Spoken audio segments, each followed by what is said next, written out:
It's it's getting ready. One thing I said today was projection of the unwoke does not exclude collective persecution. How's that sound? Sounds good. Sounds good. Wendy, good to see you. Carl Grossman, great to have you with us. In the second hour, Carl, we're going to have a cut from the new film, Women from 3 Mile Island. It's an hour away, but it'd be great to have you on. Tatanka, good to see you. Gary O'Connor is joining us. That's cool. And we are at 5 o'clock. We can start any time you want. I guess we're recording and live streaming. Is that right? Correct. Okay. Let's hold on here. Hold on.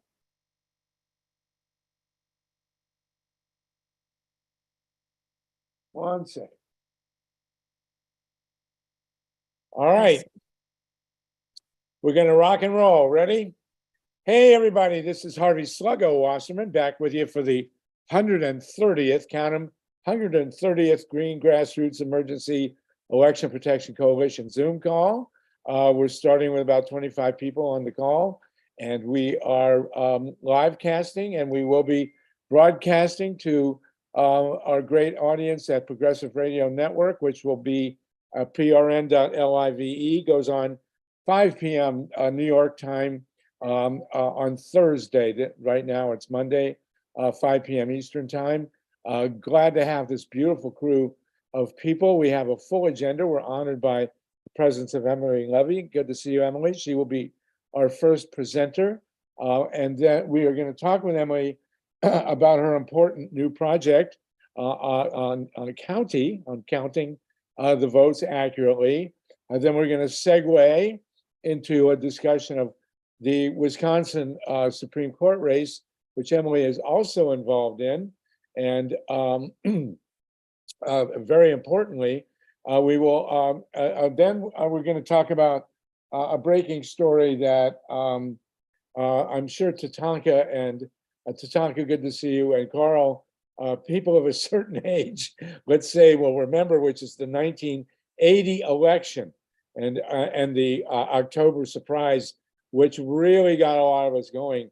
And we'll talk about that for the rest. And then Wendy Lederman is going to give it. We hope that Wendy is not dragged away by DeSantis' secret police in the middle of our broadcast here, but we're going to do a laundry list of the situations with Ron DeSantis. I think a lot of it has to do with Governor DeSantis getting in touch and sort of acknowledging his inner gay guy. And we'll see if we finally see some progress in that.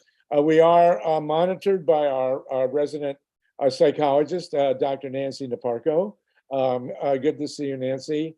In the second hour, we will talk with the maker of Heidi Huttner of an incredibly important film. This will be at 6 o'clock Eastern, 3 o'clock Pacific, The Women of 3 Mile Island. I went to 3 Mile Island in January of 1980 and interviewed people in farmhouses. It was the worst week of my life.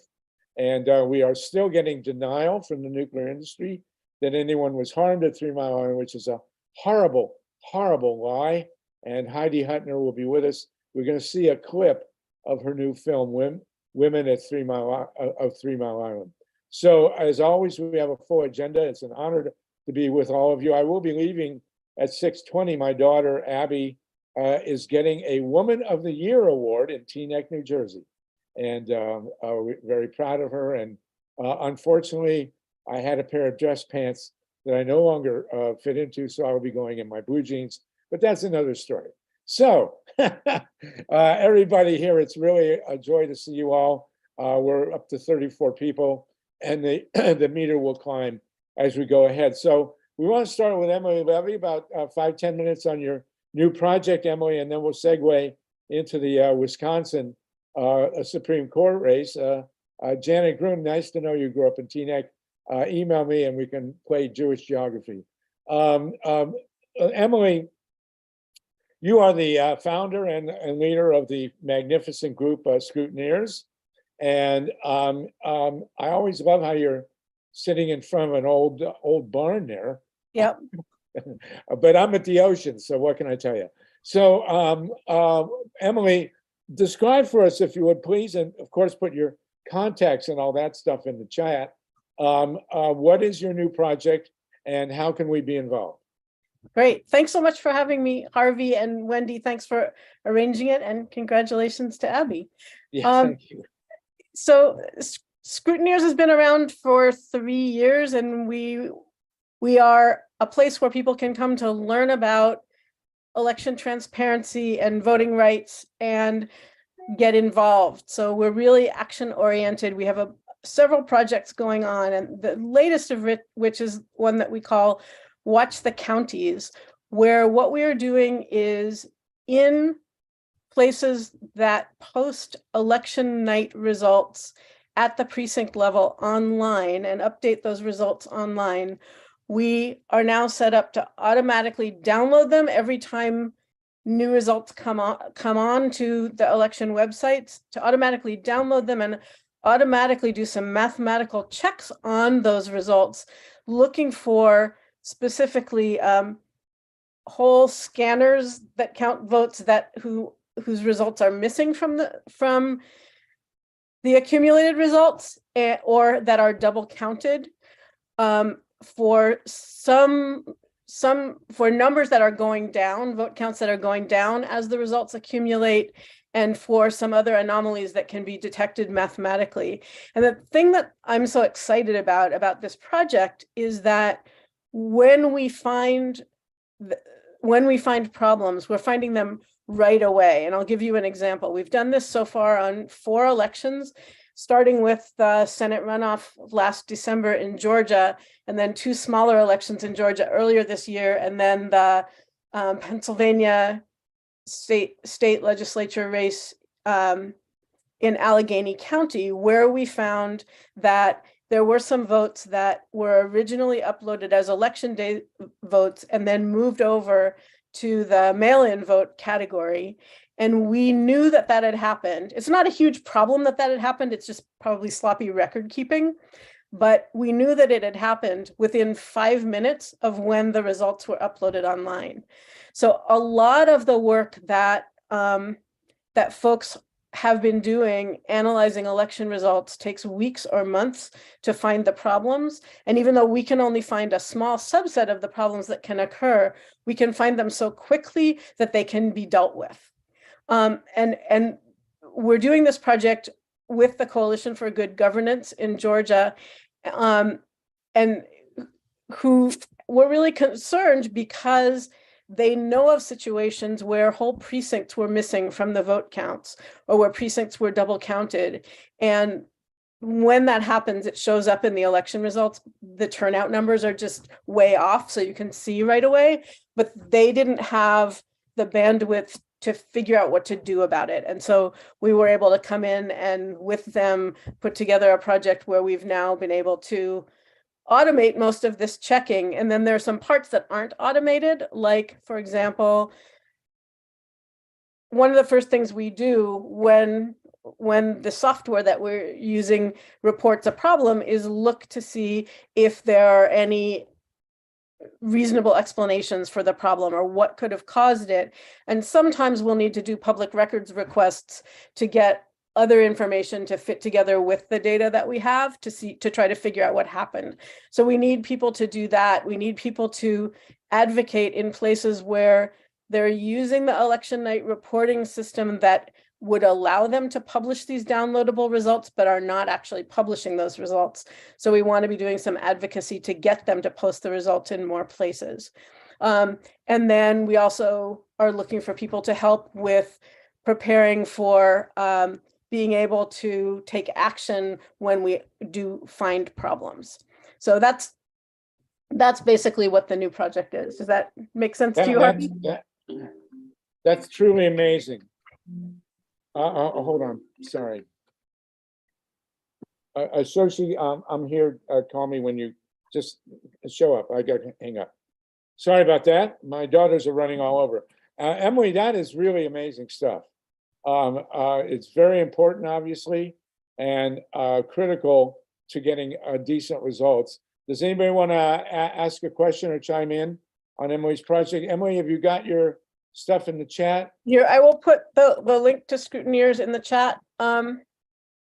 And anyone is welcome to join. It's a one-time fee of $1.99, which we do to basically to keep bots off the site. But anyone who is interested in fair and transparent elections is welcome to join us, and then we can connect you with that project if that's what you want to help with. I see Tatanka, your hand's up. Hi, Tatanka. Hi. Thank you so much. I just want to thank you for your persistency, from when you started this program and finding practical things that can really inform people to make a difference. Thanks a lot. Thank you. Yeah, and you still do your training, right, Emily? Yes, we still do various kinds of training, and after we do a training, it becomes available in our training library inside our community site. So anybody who joins now can take advantage of all the training we've ever done. Another thing we have going on is a book club starting tomorrow. And the first book this is initiated by one of our members. The first book they're going to be reading is Jonathan Simon's Code Red. So if anyone has always wanted to read that book and not gotten around to doing it, if a book club would help you, come and join us. Wow, fantastic. Eric, congratulations, Emily. You might want to just give us like the 30-second here. Information, would come from here and be processed this way and come out there. I think it's the quick overview of how information flows through this. I think will make it clearer, certainly to me. Okay. Thanks so much, Emily. So thanks, Eric. That's a great question. So what happens is on election night, in some counties, they upload to the internet basically a spreadsheet that shows the vote broken down by precinct and also by vote type, like who voted in person, who voted by mail, whatever the vote types are for if there's early voting, etc. And the more data is broken down, the easier it is to find anomalies in it. So those are posted. Those spreadsheets are posted online. Software that we have developed by one of our members automatically downloads them, and then they're run through Excel, actually through a program built in Excel by Ellen Tyson, who some of you may remember from Voters Unite years ago, who now has a business building Excel macros. Macro looks like a mini program that runs inside Excel, and that program pulls in the results and reorganizes the files and checks the numbers against each other and spits out for us a list of the problems that it found in plain English. So it's pretty cool. And we actually have, I did an introduction to it recently that's recorded and available in our site. If people are interested in getting more information about it, it's available there. Great. Wendy and then Mike.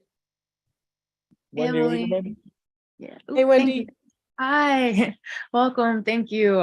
Emily is awesome. By the way, the work she does is super important. She's great to work with. So I definitely encourage anybody curious to check out more. I wish I wasn't so spread thin all the time, where I'd be like so much more productive. But well, I want to interrupt you and say it's not just me. We have a core of a couple dozen active members, and we have 1,024 members of Scrutineers. So for a group that works on election transparency, we're pretty large, though, for a national organization, we're still tiny.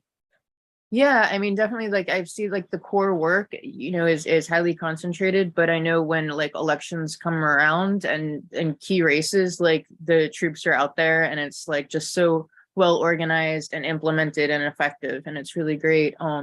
So my question is, if maybe explain like why the rapid results are so important, and just getting them immediately, people understand that. Thank you, Emily. Sure. So a lot of times the analysis that happens, whether it's comparing exit polls to vote totals or looking for anomalous data within the data sets from elections that we get, when it's compared manually, you know, by people looking at the numbers. It can take months, by which time the elections have been certified, the candidates have taken office. It's too late to really do anything if problems were found. So if we were, say, to find an example of a precinct whose votes were counted twice, and we find that within a few minutes of when that's posted, theoretically, when we alert the election officials, they will want to correct that problem. So the possibility of actually getting action fast enough to make sure mistakes like that don't impact election results is the reason that the speed is so important. Great, great. Thank you. Mike Hurst? Yeah, thank you so much, Emily. You're doing great work. I know you're working with a Thank great you. team. And that speaks highly of you and your ability to organize and keep people working on this very, very important and often unrecognized effort. So thank you for that. I had just a quick specific question about in 2004. My understanding is that there were results coming in live from Ohio that were showing that John Kerry was going to defeat W. Bush. And then all of a sudden, the results kind of came down off the internet. And when they came back on, lo and behold, Bush was winning. It was looking so bad for Bush that my understanding was his staff was preparing him for the loss. And then all of a sudden, this bizarre incident happened. And Sluggo, I know that you and our wonderful friend Bob Petrakis and others looked into this in detail. But Emily, do you think that your new software or whatever could have captured that information and stored it so it would provide us with more evidence if something like that were to happen again? So we are downloading the precinct level results as they come in. So if they change later, yes, we would have what the original results are.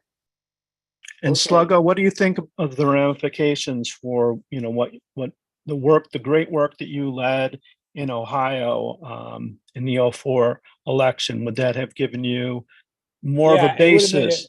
It would have made all the difference. What happened in Ohio is that John Kerry was leading George W. Bush in all the reports by well over several 100,000 votes. And the system under Republican Secretary of State J. Kenneth Blackwell mysteriously shut down at 12:20 at night with Kerry well ahead, and then reopened at 2 a.m. And suddenly, miraculously, George W. Bush was well ahead. And in this dark zone, basically there was a coup d'etat. And had we had the kind of thing that Emily is talking about in place, we could have corrected, we could have stopped that from happening.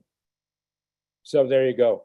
And of course, in that hour and a half, W. Bush attacked Iraq, but that's another story. Anyway, Emily, that's terrific work. Thank you, Mike. Very astute question. In 2004, Ohio cast all its votes on electronic touchscreen machines, which are, you know, basically designed to steal elections. And now Not all of them. Not all of them. There were still some punch cards in use in Ohio in 2000. Okay, well, mostly it was mixed. And in the 20 years since that debacle, or 18 or 16, however you want to count it, the country has moved over to mostly hand-marked paper ballots, which has made all the difference in the world. I guarantee you, if the 2020 election had been conducted like the 2004 election in Ohio, Donald Trump would be in the White House. No doubt about it. So Emily, thank you so much for that. I want to segue over. We have one more quick question from Stephen Kaiser, if you will, and then we want to talk about Emily's work and other people's work in Wisconsin. Why wasn't there a recount in Ohio in 2000? Go ahead. Why There actually was a recount in Ohio in 2004, and so that's a topic for a different time. But there was one funded by the Green Party and called for and funded by the Green Party and the Libertarian Party. So I actually am No, not very involved in Wisconsin this year, though I've been involved in elections there in the past, but we had a But- presentation. Wait a last- second. Excuse me, I Emily, want to Emily, flush this point out a one little second. bit Stephen more. Kaiser had a question. Go ahead, Steve. Wasn't the problem really around Cleveland particularly? And somehow all these votes were transferred to some company like in Chattanooga, Tennessee.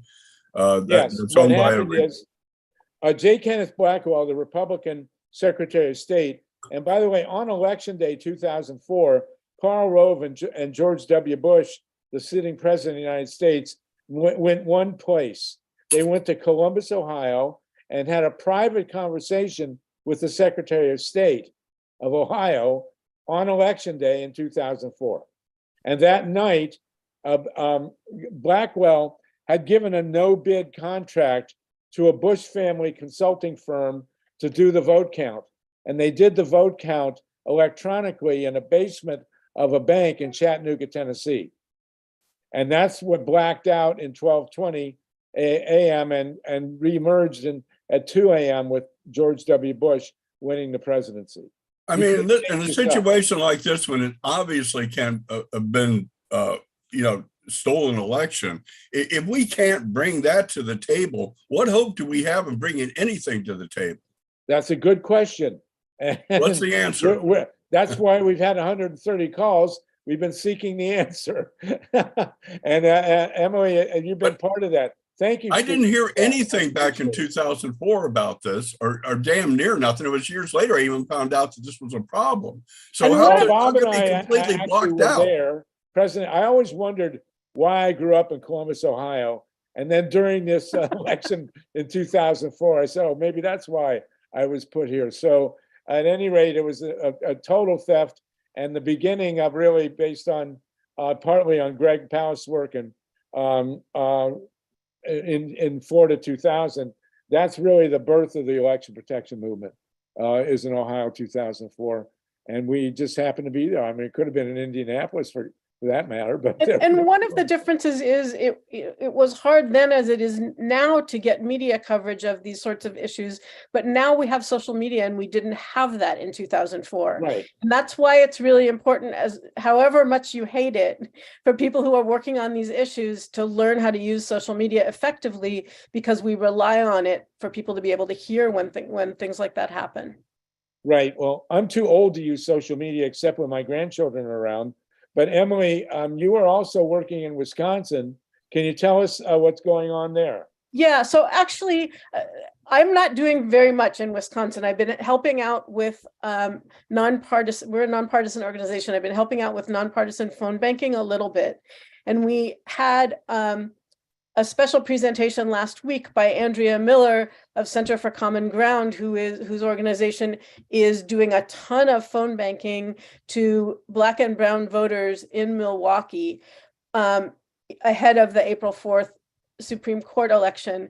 And she wasn't able to be here to talk about that. And so Wendy asked me to talk a little bit about what Andrea shared in her presentation. So I am hearing a lot of people say that the Wisconsin Supreme Court election that's happening April 4th is the most important election this year. There are also important elections in Virginia later on, but it's absolutely crucial. The Supreme Court, the state Supreme Court of Wisconsin is currently has a 4-3 so-called conservative, otherwise known as Republican leaning, though they're nonpartisan seats, majority, and it's the justice that's leaving is a conservative. So this is the first opportunity that progressives have to change the makeup of the court in a long time. And whoever is on the court now will be on the court through the 2024 presidential elections. In Wisconsin, statewide races are typically so close that small changes in things like election rules could change the outcome. And, Wisconsin narrowly escaped an effort to overturn the presidential election results in 2020. So it's very dicey there. the Supreme Court will also be making decisions about whether the 1849 abortion ban, which went into effect after the Dobbs ruling struck down Roe v. Wade, will stand. There's a legal challenge to that law, and they will be ruling on that. It's Wisconsin is considered to be the most gerrymandered state, and they will be dealing with redistricting. They'll be dealing with gun laws, all sorts of really important issues that are important to the whole country. You don't have to be in Wisconsin to help with phone banks. And, you know, I used to think, as somebody who knows how to do a whole bunch of different kinds of activism and advocacy around election issues, I used to think that writing postcards to voters and calling voters was not an effective use of activists' time. And Andrea has convinced me that that's not true. Over the last couple of years, she, in her presentation, cited some pretty amazing statistics from one of their earlier campaigns, which is that in the particular race that she was talking about, there was a 36% turnout rate for all Black voters in their data set who did not receive a phone call. And voters who received just a voicemail from them were 16% more likely to vote than the uncontacted voters. And voters who spoke with one of their volunteers were 47% more likely to vote than the uncontacted voters. So it really, you know, in a place where the elections are close, it can really make a huge difference. And what they're finding, what Center for Common Ground is finding in their phone banking for the Supreme Court race, is that over 90% of the Black voters that they are talking to don't even know that there's an election happening. Over 90% of the Black voters they're talking to in Milwaukee don't even know that there's an election happening. So it's really important to reach out to these voters. The parties are reaching out to likely voters, people who vote consistently through all elections. This is a special election. And so we also need some unlikely voters to get out and vote. So the way that the phone banks work, you sign up, you come to a live Zoom session where you get trained. And then after they train you, which just takes about a half an hour, you can start making calls, and then you can either come back to live sessions and make more calls, or you can, once you're trained, do it on your own time. They provide you with a script and you make the calls from your computer, so you're not sharing your cell phone number with anybody. So I will share a link to how to sign up for the Center for Common Ground phone banks. And if you want to watch Andrea's training, if you're already a member of Scrutineers, and I see many of our members here, it's available for you in the past events section. And if you join, you can see that too. So I will share that event, that link with you, and I think that's all I've got. Well, that's a lot, and people need to take this very seriously. The election is April 4th. Unfortunately, the anniversary of the killing of Martin Luther King, and the importance of this race cannot be overstated. I mean, the Supreme Court, and I got to tell you, I know you don't do this, Emily. This is my shtick here. I have received about 5 or 6 emails in the last 2 weeks from Democrats, the Democratic Party, soliciting money for next fall's Senate race. And they're not raising money for the Supreme Court race. It's infuriating. And, you know, the Democratic Party should be all over this as well. We know the Republicans are. And anyway, I made phone calls in the lead up to the last Georgia election. It was a lot of fun. I left probably 10 voicemail messages, and I talked to 2 people. One of whom was in a daycare chasing 4-year-olds all over. I should have recorded that one, but it's great to do. I would say, and Emily, you can correct me, when you do the phone calling, the vast majority of the calls, you leave messages on their machine. Yeah. But I think that's highly effective, actually. Yep. And the messages tell them where to go vote, how to get the information they need, how to get a ride to the polls, that sort of thing, which really makes a big difference in whether people vote or not, especially in this case where people don't even know there's an election. Great. Thank you so much, Emily. Thank you, Harvey. Stay with us for a minute. We're going to talk a little bit more about Wisconsin, then we're going to go to the October surprise and then to fascist Florida. We're joined by Larry Bensky, Larry Bensky has had a tremendous career as one of the great talk hosts on KPFA in Berkeley. And he and I talked many years ago, 40 as a matter of fact, about the October surprise. But Larry, you wanted to, we'll go to that in a second, and we'll also get Tatanka involved. We need the geezers on this one. But Larry, you wanted to have a word or two about Wisconsin, and then let's talk about the October surprise. Just briefly on Wisconsin, and thank you for having me. The last thing in the world that Democrats need, and this candidate needs in Wisconsin, is money. She has raised over $10 million so far, and the Republican who's running against her has raised not even $1 million.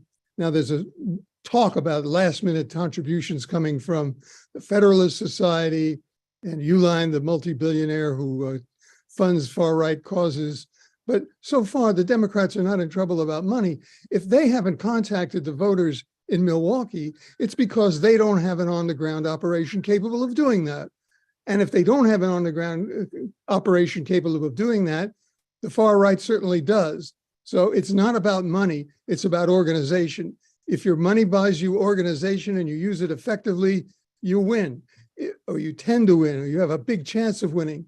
If you're just sending letters out the times that you and I both get, soliciting money for Democrats for 2024, it's nonsense. They'll have plenty of money in 2024. They've got plenty of money now. They just need to be real in how they organize themselves. Right. Well, the Democrats choose to spend $20,000 for a minute of advertising as opposed to $20,000 for 200 hours or 2,000 hours of people knocking on doors. It's outrageous. And Larry, you're 100% right, and it's great to see you. So with Wisconsin, Emily, everybody, please contact Emily, contact the Center for Common Ground. We will revisit this next week, which is the last weekend before the election. And I won't go into great detail, but there is absolutely no doubt that this Supreme Court race could decide the presidency in 24. Because if Wisconsin is once again Jim Crowed, and you had a Republican leader in Milwaukee bragging about the thousands of people he prevented from voting in 2020, and this most recent Senate race, then, you know, if 90% of people don't know about the election, what good is all this TV advertising? You can't even, it makes no sense. So Larry, thanks for that. They're exactly right. I understand the Democrats so far have outspent the Republicans on TV, but they are expecting a tsunami of cash, and we know what that can do. Does anyone else want to comment on Wisconsin before we move ahead? Jeffrey, we had you early on. If you don't mind, we're gonna move on. Okay, Emily, thank you so much for that. We have 61 people on the line, and your time has been well spent, and we really appreciate it. I know you're too young. Thanks again for having me. Thanks for all you do here. You're too young to remember the 1980 election, but us old timers are going to go into it. Larry Bensky, you and I did radio shows back in 1980 when you were on KPFA about the October surprise, and we have now had confirmation from a very high, a guy who was very high ranking in 1980, that he in fact went to the Middle East with John Connally and talked to leaders of Middle Eastern countries, asking them to get the message to the Iranians to not release the hostages, because if they didn't release the hostages, this is treason, by the way. This is a definition of treason. To ask him to not release the hostages so that Ronald Reagan could win and he would give them, quote, a better deal, which is exactly what Nixon promised the South Vietnamese in 1968. Do you want to comment on that?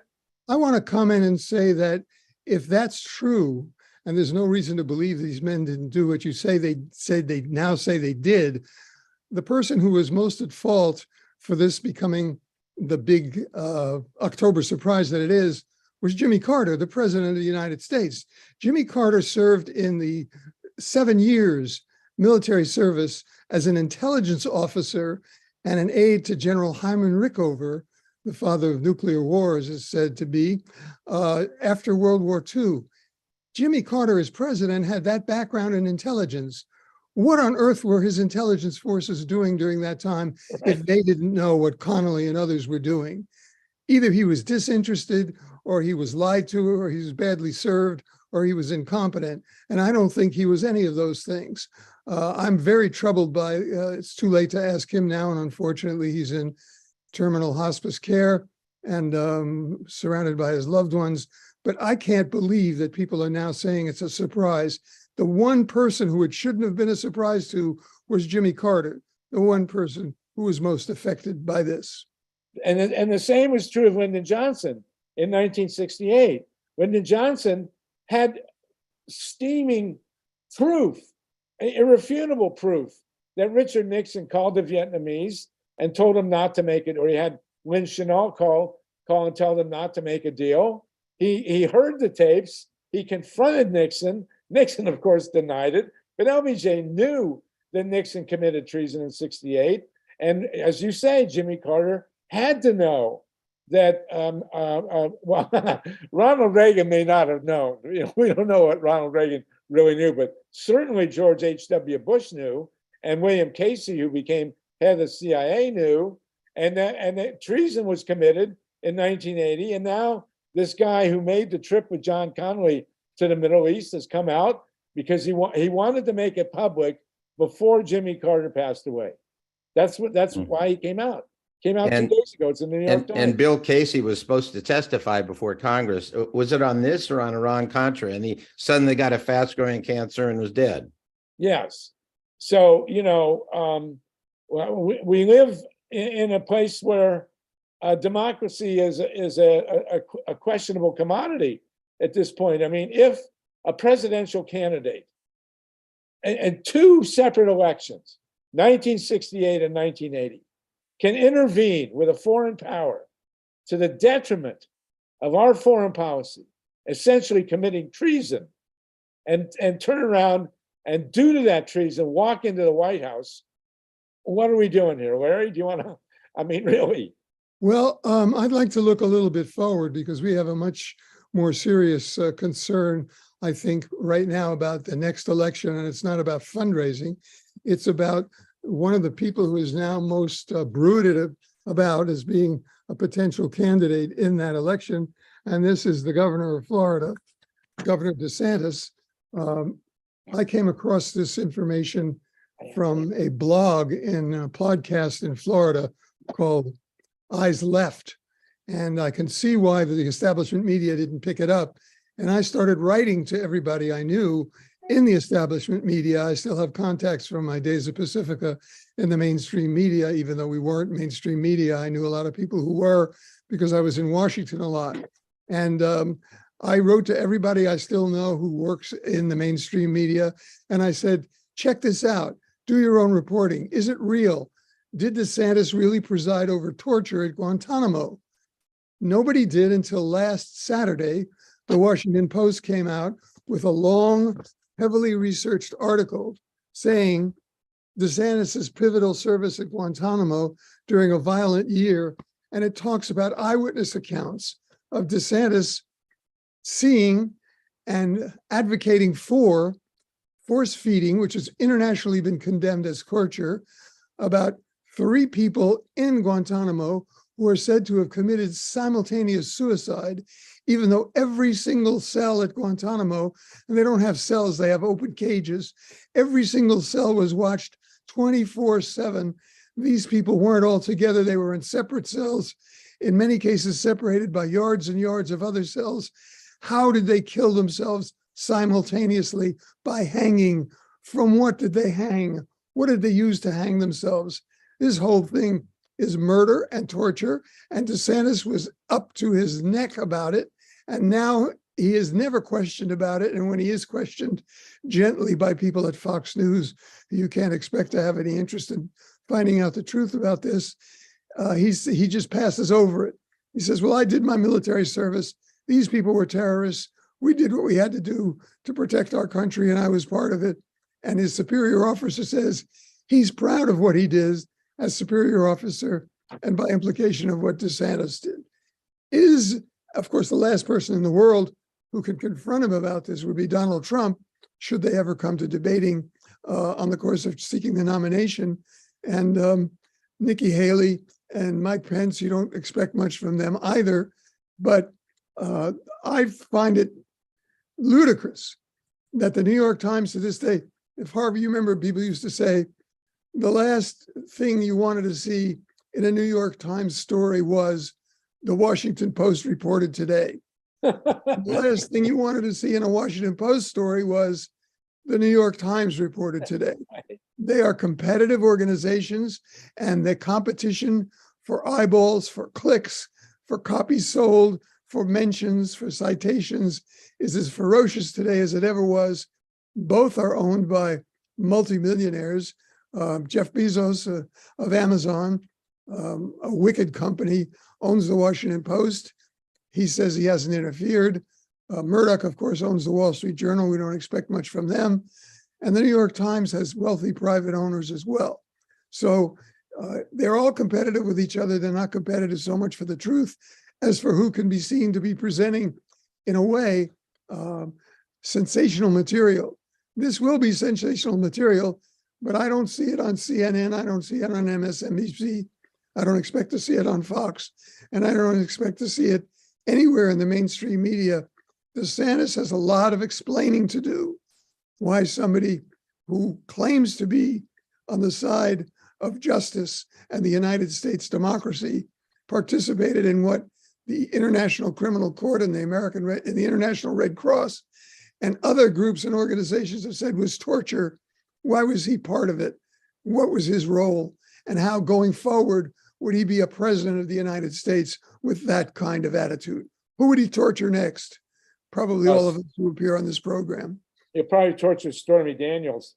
Thank you for that very beautiful, eloquent statement. And I actually was not aware of this part of the record. So this is something we need to explore on these calls. Harvey, and before Larry we Ellenby have could have presented that. before we have Wendy, who has a lot to say about DeSantis, I want to thank you, Larry. I mean, Sunday mornings on KPFA, New York Times, all the news fit to print was a great show, sometimes with your mom, all the on-the-ground reporting of Iran-Contra straight from the hearings, from all the other hearings, went back to Watergate. We miss you dearly. The coup that took place in KPFA targeted you and other station heads. You lost your jobs on that around, over 20 years ago. So thank you, and it's good to see you. You knew me as Kit Ricka at that time. Wow, fantastic. Great for that. And this is important stuff. Wendy, have you been tortured by Ron DeSantis? And who do you know who has been?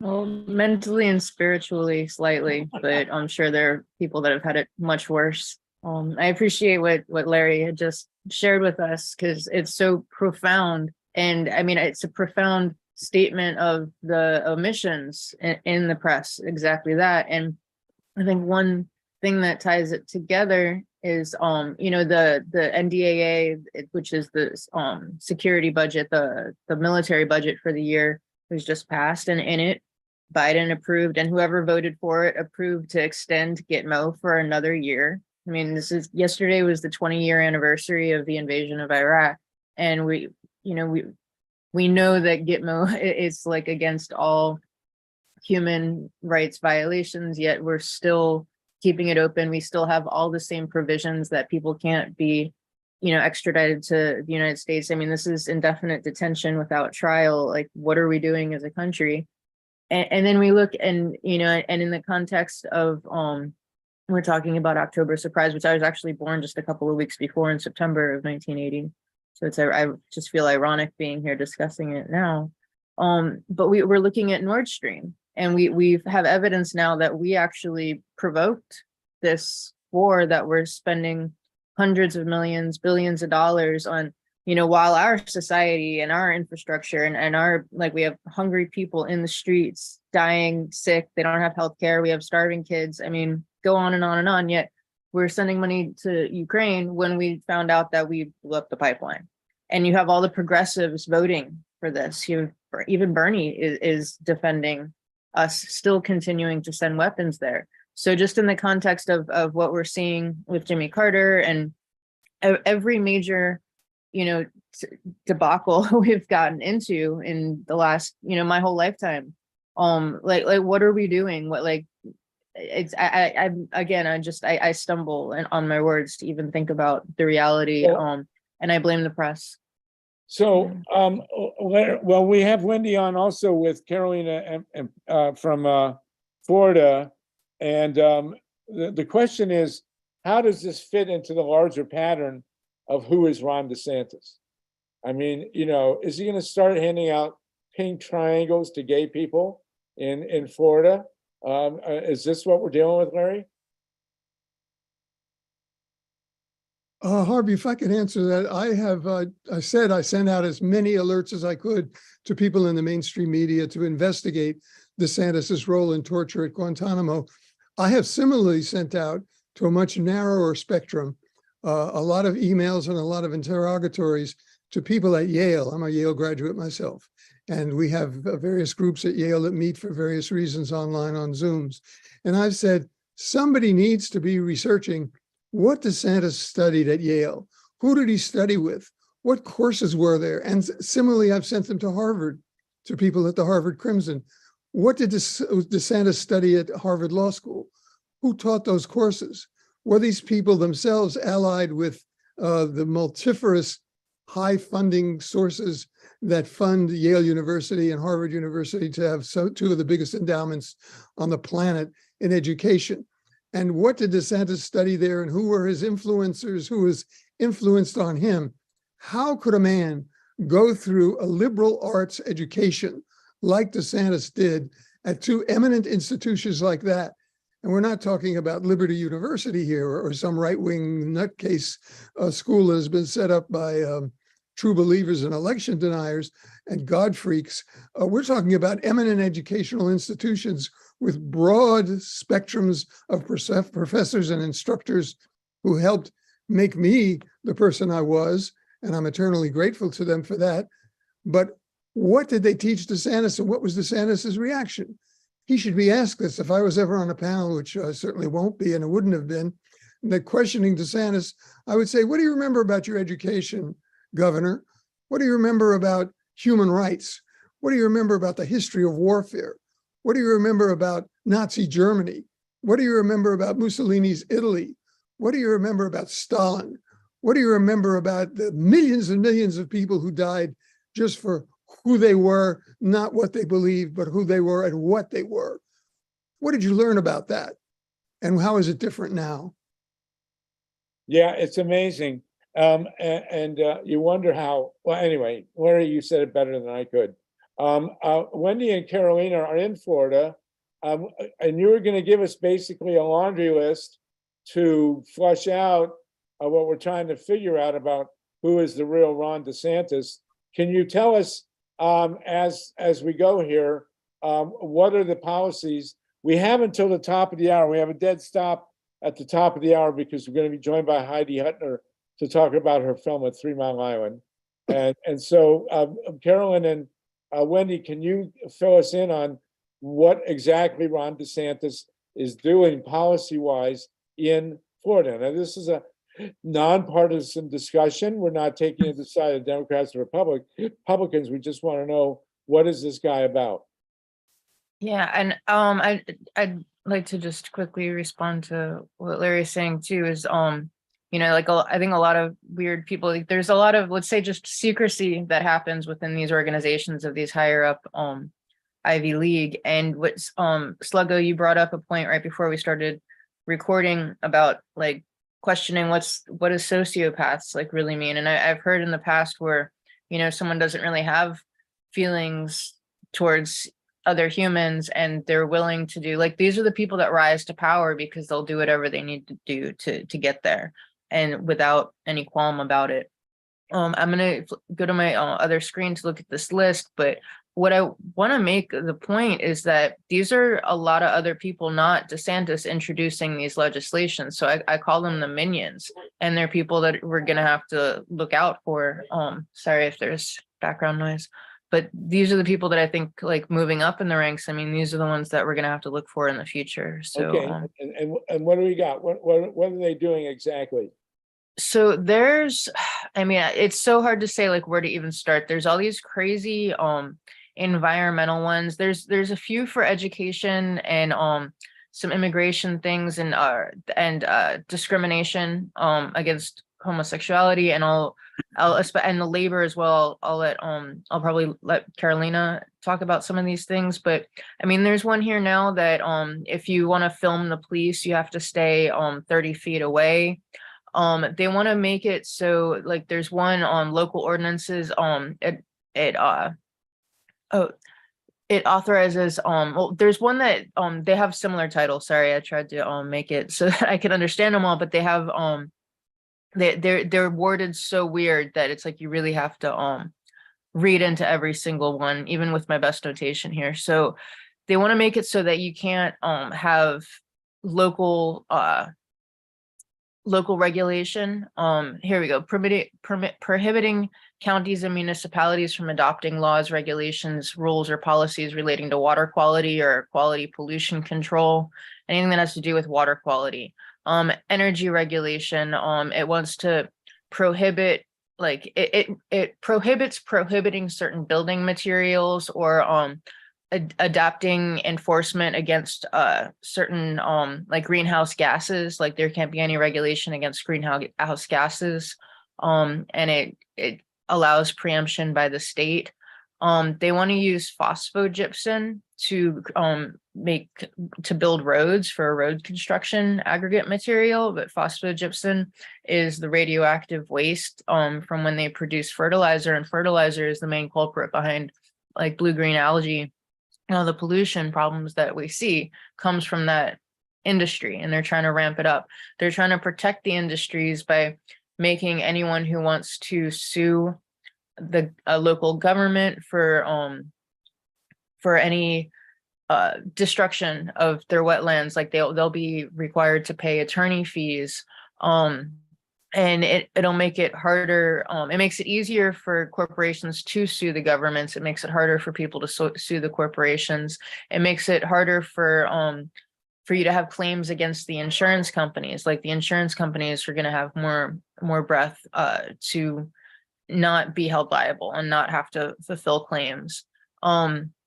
There's and any of the recommendations from the blue-green algae task force that DeSantis was like so proud of, none of them have been put into practice. So the environment is just getting completely decimated. They just want to hand it all to the corporations. They want to and here's one that you'll like, or you won't like, but there's one, it authorizes municipalities to impose or collect a surcharge on utility companies. So they want to just allow more charges on utility companies. They want to make it so that landlords can impose like random fees instead of doing security deposits. So like they could even hand over claims to insurance companies so that these like random fees for damages can be collected by the companies against tenants when we're in a housing crisis, a homeless crisis. They want to do a 6-week abortion ban instead of 15 weeks.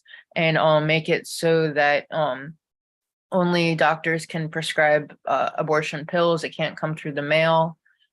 They have some now What about education? What about banning a discussion of slavery in schools? Yeah, Carolina's actually, I was gonna defer to her when but I was about to say something about that Carolina, she's started a couple of adjunct professor unions. I think she's been a medical professor, so I was gonna defer to her that. But they want to make it so that like you can't even discuss menstruation under grade 6. So any girls that start menstruating before say like 12 years old or whatever, they won't be able to talk about it in the classroom. And so they won't have any access. They won't know what contraception is. You're gonna have all these little girls getting pregnant, and they're gonna have to be forced to keep the baby. So that's another one. And of course, Florida, Ron DeSantis has stepped forward with a massive bill to make sure that all the babies are properly taken care of. Is that right? No, Yeah, sorry, no. that was a bad joke. And at the same time, he is mandating that girls that are already having their period, so after puberty, they are supposed to report that to their coaches and to their schools, and so but they cannot talk about their periods amongst themselves. That's also banned. What about this guy? What about this guy who was fired from Axios for criticizing DeSantis? Yeah, there's some discrimination bills where it's going to say that that journalists don't have privilege as journalists, like they could be sued for defamation if they say anything that the representatives don't want to hear about themselves. Like I'm calling it the "Don't Say Racist" bill. I just want to say, and one quick point, and then I'll defer to Carolina, so I'm not taking up all the time here. But you mentioned the the critical race theory and talking about racism in the classrooms. Meanwhile, there's a bill that is to protect monuments, so that it's to amend the Constitution, so that in the Constitution it'll be illegal to remove any Confederate monuments, but you're not allowed to talk about the racist history in Florida. So, Oh, there's still Confederate monuments in Florida? I'm sure there's plenty. I mean, we have like we like roads, and I'm sure in the north too. Like and we're in South Florida, and it's a different world than Central and North Florida. North Florida is like deep South. Like there really should be two different states. But and there's so many, just the immigration ones, and I'll pass it. But like I'm just so disgusted by these immigration bills that they want to make it a felony to house or drive, to have in your car or have in your home someone who's undocumented, even if it's your spouse, even if it's your own family. Yeah. Carolina, did you want to add to that? Yeah, no, and on top of that, there's another bill that makes it reportable at hospitals that you have an undocumented person, and so not only you are persecuted, you cannot be transported, you cannot be housed, but you cannot receive medical treatment either. So they expect you to die like like an animal on the road. So And it's the crackdown on freedom of speech is really significant there. I guess they're very serious about preventing a journalist from criticizing the DeSantis personally or the administration. Fortunately, right? that bill is so poorly written that even the Republicans are not going to pursue that bill as it's written anymore. So it has not moved. There's a couple of them though. I don't know if you're aware of that, because there's the one where it's like the bloggers have to register with the state, That's and the one. apparently DeSantis said he wouldn't sign it, but there's actually a couple more that I found. Yeah, Okay. that actually, and I put the list in the chat. I mean, I can screen share real quick if you want, but it's a long list of the summaries. But I'm gonna screen share really quick if you guys don't mind, so I can show this to you. Please. And Thank you. we will you'll compile this list, and oh my God, look at this. Yeah. So, And we're highlighting DeSantis. I personally am, Larry, maybe you can comment on this and then we're gonna move on, but I personally find DeSantis to be the scariest politician that I have seen in America forever. I was petrified of Nixon, but this guy is a liberal. I mean, Nixon was a liberal compared to this guy. Larry, do you want to comment on that real quick? Or were you around and conscious and sensitive when Barry Goldwater was a politician in this country? Yeah, but Barry Goldwater was actually pro-choice. Were you? Yeah, of course, might have had one standard. Were you around when Pat Buchanan was a politician in this country? I was, but I find DeSantis really terrifying. And I don't know about terrifying. I don't think it serves anybody's purpose to be terrified. What I'd like to say is that in trying to dictate curriculums and behavior of school children, they're fighting a battle in the past. If you tell girls, adolescent girls or pre-adolescent girls that they can't discuss their periods in class, guess what? They're going to discuss it at recess. They all have their cell phones. They're going to look up what's a period, and they all know anyway by the time they're 10 or 11 years old, from their mothers, from their sisters, from TV, from everything they look at online. And similarly with racism, You think you're going to tell Black people that it's because of wokeism that suddenly the Blacks in this country have woken to the fact that slavery was a murderous, vicious, anti-human practice, and that it had continued well into the 20th century? You think you're going to tell them that, no, that couldn't have happened? Guess what? They know it. Their families know it. Their communities know it. Their churches know it.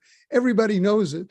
And all they're doing is inflaming the constituency on the far right, which is overwhelmingly white and male, about these issues, and making it seem as if the schools are indoctrinating these kids. Life isn't indoctrinating these kids. So is history. Well, listen, we have to continue this.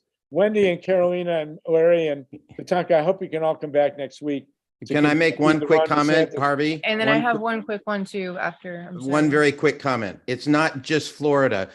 On a film screening of The Boys Who Said No, Winter Dellenbach, who was in that film on the Vietnam draft resistance, lives in LA. She's an attorney.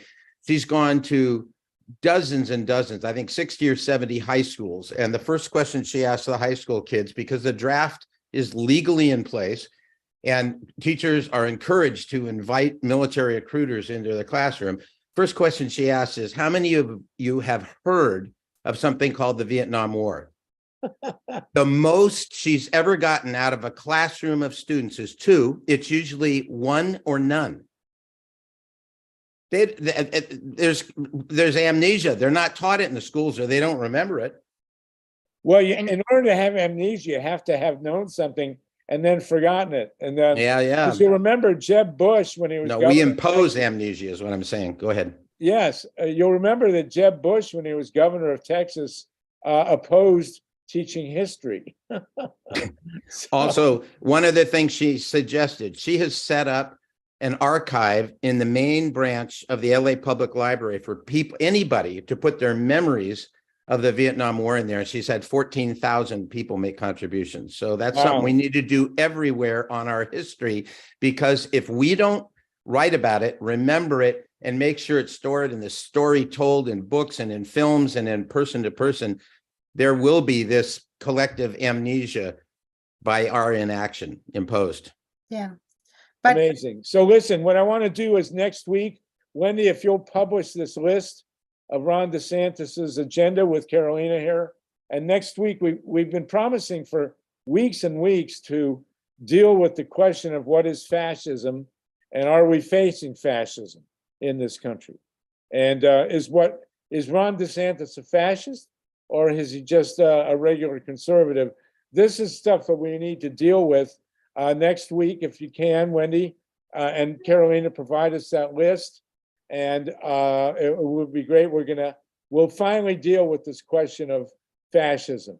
And is it legitimate to call Ron DeSantis a fascist? Again, it's a nonpartisan discussion, but it's one we need to have. Okay, so I hope we can all come together on that. We good?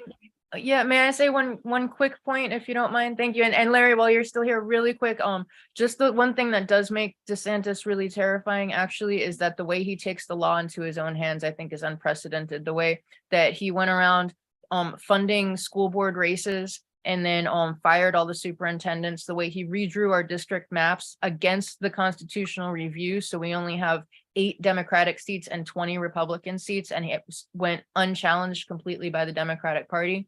These are new ways of governing that we haven't seen, where he acts like he's king, he thinks he's king. It's not like normal. It's not like, it's just not normal, and it's new. So an example of that, and it reinforces what you were saying, Larry, is, for example, there's Bill 150 that talks about lowering the age for you to carry a gun, and also it's for open carry, so allows open carry in the state. This one had 400 people that called and left messages to their representatives in the committees where this was going to be heard, but it did pass the committee anyway, even though there were only 2 people speaking in favor of the bill, and one was an NRA lobbyist, and the other one was the lobbyist for another one of those pro-gun organizations. So 2 lobbyists versus 400 people. There were rallies with the Moms Demand Action and a lot of other organizations. And even though the numbers were completely opposite, these things are still passing because this is what the governor wants. And yes, he is a fascist, and we need to Well, we need to discuss voice that, and we're going to have to move on. Thank you, Carolina and Larry, and next week, Wendy, we'll keep this going. Tatanka, I hope you'll be with us, and Carl. We need some of the geezers here who remember Nixon and Reagan to chime in on this.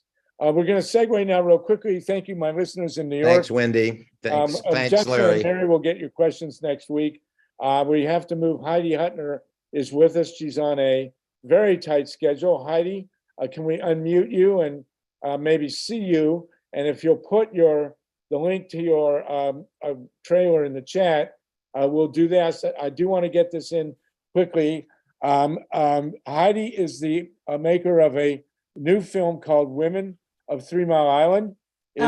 Radioactive, the Women of 3 Mile Island. Okay, and it uncovers one of the biggest lies ever told in American history, which is the idea, the complete falsehood that no one was harmed at 3 Mile Island. And I went to 3 Mile Island, the central Pennsylvania, in January of 1980. I interviewed people in their farmhouses. It was the worst week of my life. And I will guarantee you that people died in droves at 3 Mile Island. And now, all these years later, Heidi has come forward with a film to document it. Heidi, can you tell us about this film, please? Sure. And I don't know why you can't see me on the screen. I have no idea what that's about. So I made this film because I've been writing about and working on women and nuclear issues for, it's bizarre. I'm on Zoom all the time. I never had this happen. Anyway, I've been working on women and nuclear issues for years, and I write about it and I teach about it. In fact, I just got out of my undergraduate class teaching about it. It says someone has stopped my video. I don't know. But in any case, it's a subject that I work on all the time. And I was starting to make a film about women in nuclear disasters in various locations. I don't know. And I was invited to come speak at 3 Mile Island for their 39th anniversary of the meltdown.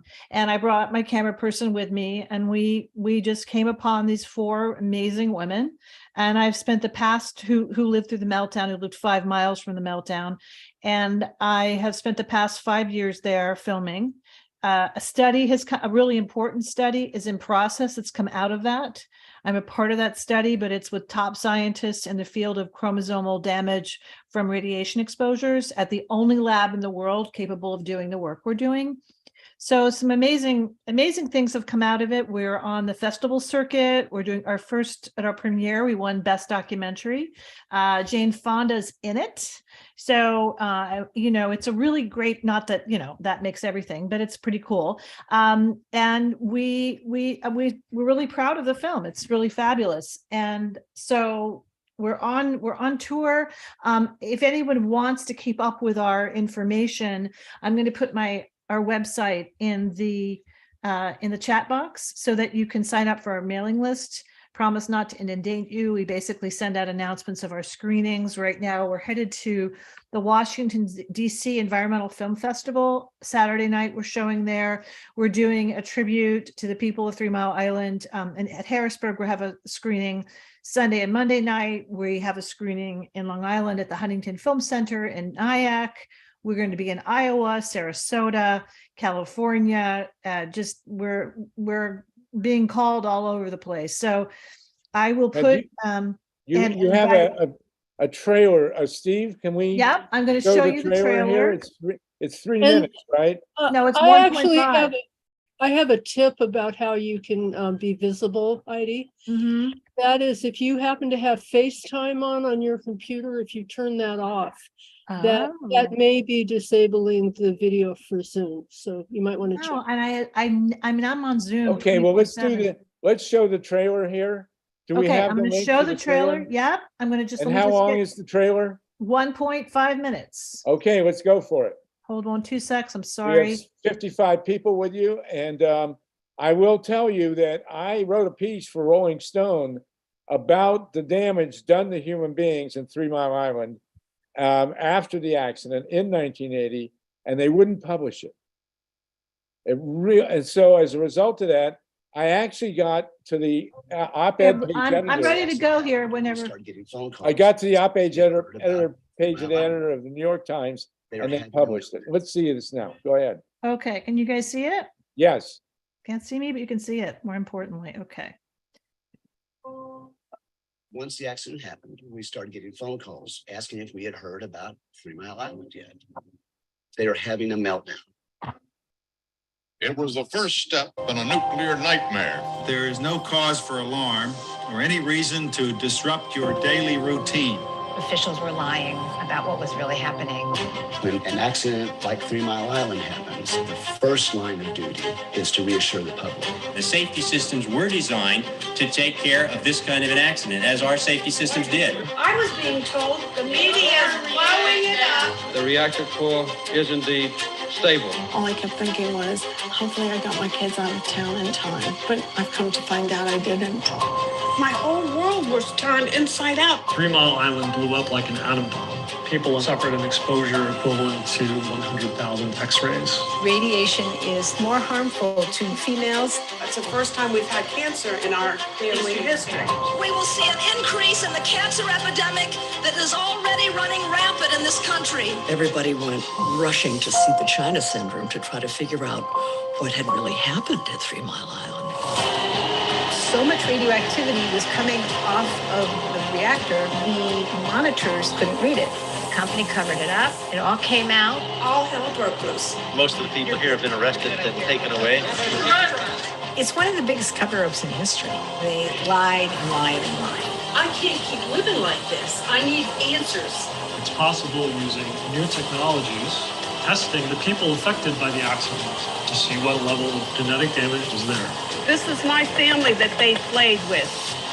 Do not believe what the company tells you and question everything the government tells you.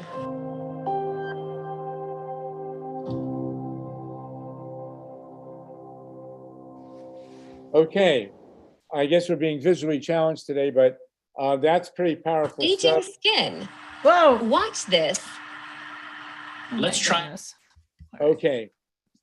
So you interviewed how many women for this film? Could you repeat that, Harvey? How many women did you interview for this film? Oh, I probably interviewed, I don't even know, but we ended up focusing on 4, I mean, probably 50, I can't even count, but we focused on these 4 women who were activists together. They were the ones who lived right in the center of the plume and the study that we're doing. They banded together right after the meltdown, and they worked together, and they were part of this Middletown Mothers group, very, very active, still active. And we focused on them and their families, although we brought in other people who were all there, all local. Those 2 lawyers you saw worked on the restart case. We have a female, it's all, it's very women centric. The female journalist who was one of the first on the ground to report, it was her boss, Mike Pintek, who broke the story. It's this very intimate of the town experience and the community there. Yeah, it's a beautiful community, very conservative, very, tied to the land. Mm-hmm. But when I was there, I worked with 2 women, Jane Lee and Mary Osborne, and they did their own survey of Lower Swatara County. They knocked on more than 500 doors and did an epidemiological study that showed that cancer was rampant in the area. At the same time that the state of Pennsylvania and the utility was saying nobody was harmed.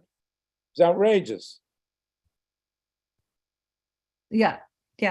It was, and the thing that was a survey, and there's a lot to it. I mean, we've been studying this now forever and ever, and working with all the scientists involved. We, there's a lot to it. I'm not going to stay on for too long today, but I would welcome, I recommend you guys sign up at our website because you're going to see where our screenings are, and we'd love to have you. And also we'll share with you what's going on. Oh, and the lab, you want to know the lab contact. Well, the lab, I mean, we have, I'm not sure what Ron, can you ask me specifically what your question is about the lab? Did you get which Ron lab are you asked me, talking about? can you share your contact? And yes, my contact here, I'm going to put my email also here. You guys can all write to me and ask me questions, because we're really screening all over and things are happening very quickly for us. So it's HJHUTNER@gmail.com. Yeah, and you can Google me. I mean, I'm at Stony Brook University, Heidi Hutner. I'm pretty easy to find. So the lab is it's called Chromatid. They do very, very specialized work on chromosomal studies. It's chromosomal damage from radiation, and they have the capacity to look back over 40 years. We haven't really had that technology till now. The Russians did a similar study straight out really soon after the meltdown, and they found damage from the radiation in the chromosomes of 39 people there, but 39, it wasn't a complete study. They also, those same scientists saw malformations in the tops of trees, which is also indicative of the radiation exposures, but it wasn't a complete study, and so it was thrown out as part of that court case. Well, I would point out that the nuke supporters also say that the health impacts of Chernobyl were minimal. Right. And yet there was a study done by 3 Russians that said that over 1 million people were killed by the radiation from Chernobyl. And so, and then Fukushima, we're hearing people say no one was harmed. Right. Fukushima. You got to be kidding me. Right. Anyway, Heidi, I know you've got to run. I do, unfortunately, but I'd be happy to come back and talk more about it. And I welcome you guys. Stay in touch with me, and please come see our film. We're going to more and more festivals and locations, and hope to be on air soon. So thank you so much. The anniversary of the accident is March 28th, 1979. Yeah. And I'll never forget it. We should probably have Levy come on next week, because she was at 3 Mile Island when this happened, when the accident happened. We're also we're screening in DC this Saturday, and we'll be in Harrisburg on Sunday, and then Sarasota on the following Friday. I mean, it's just constant. We're going everywhere. So it's about time. It's amazing that it's taken all these years. What is it since 1979? 45 years for a film like this to come out. Yeah. And to make it clear that people were harmed at 3 Mile Island. I know Myla recently have a lot of history with this, and I'm going to have to leave. I'm going to go jump in the ocean and then go to my daughter's celebration. But I do want to thank you, Heidi, for coming on with us, and especially for making this film. Do we have your chat? Your contacts are in the chat. The link to the film is there, and we need to continue to question these ridiculous numbers that the nuclear industry likes to put out about people not being harmed. And I will say that one of the reasons that they're so dishonest is that at 3 Mile Island, the stack monitors were saturated. So they have absolutely no idea how much radiation escaped from 3 Mile Island or where it went. And we also had a thermoluminescent dosimeter, which is a radiation monitoring device that went off scale in the northwest quadrant, which is exactly where we expected the radiation to go. I want to give kudos on this to Ernest Sternglass, who's no longer with us, who unveiled a lot of this stuff in the beginning. He was a real guiding genius on this. Well, thank you so much. Myla, do you want to chime in on this and talk to us about atomic radiation? I'm just going to say 2 more words. Xenon 133, they do have records of the amount and where it went. And that's what Aaron Datesman, who's in our film, he reevaluates what xenon does and those kinds of numbers in that particular situation. And it was quite harmful according to his calculations. And that's why it was like getting an X-ray for 24 hours. That's 50,000 to 100,000 x-rays. Right. That is And I will point significant. out that the whole field of radiation and health was unveiled by X-rays. The company at the time was putting out these ads, and they're saying, don't worry, the radiation from the nuke is the equivalent of a single chest X-ray. Right. Everybody, which is utter nonsense. But the Yeah, fact every is- 5 minutes. What's that? Every 5 minutes. Yes, and the fact is that the first serious documentation of radiation impacts in a major scientific study linked a single X-ray to a pregnant woman to a doubling of childhood leukemia. In And other I words, believe if you were a pregnant that woman- was Dr. Alice Stewart. Yeah, that's correct. That work. Yeah. Okay, Sluggo, and Myla Sluggo. and Wendy and Mike and Steve, you're going to take over now. I'm going to jump in the ocean. We'll Yeah, see you all Sluggo. next week. Same time, we will further this discussion of is Ron DeSantis a fascist? And I do want to point out before I leave one shocking moment I never thought I'd see on Fox News.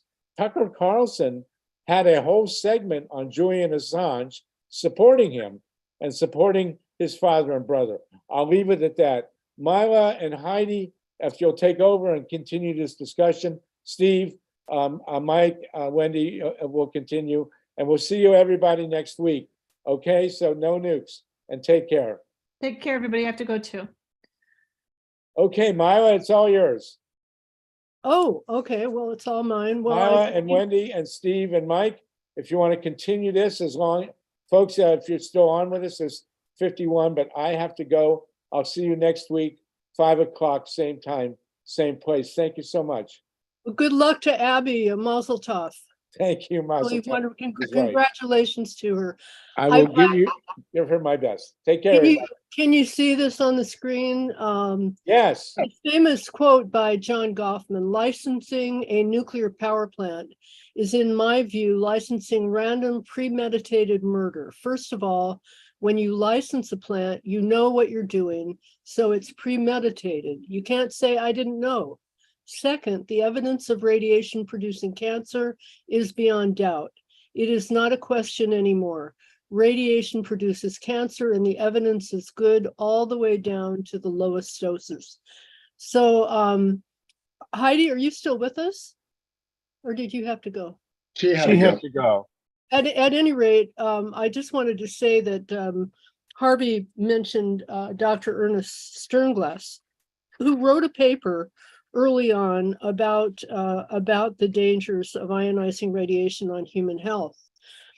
At that time, John Goffman, who was a medical doctor and a physician, who was responsible for creating the technology that that enabled the nuclear bomb builders to create an isotope of plutonium that was used in nuclear bombs.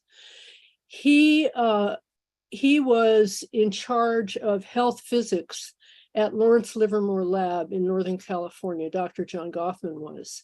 And when Ernest Sternglass published a paper showing the links between ionizing radiation and human health, Goffman was tasked with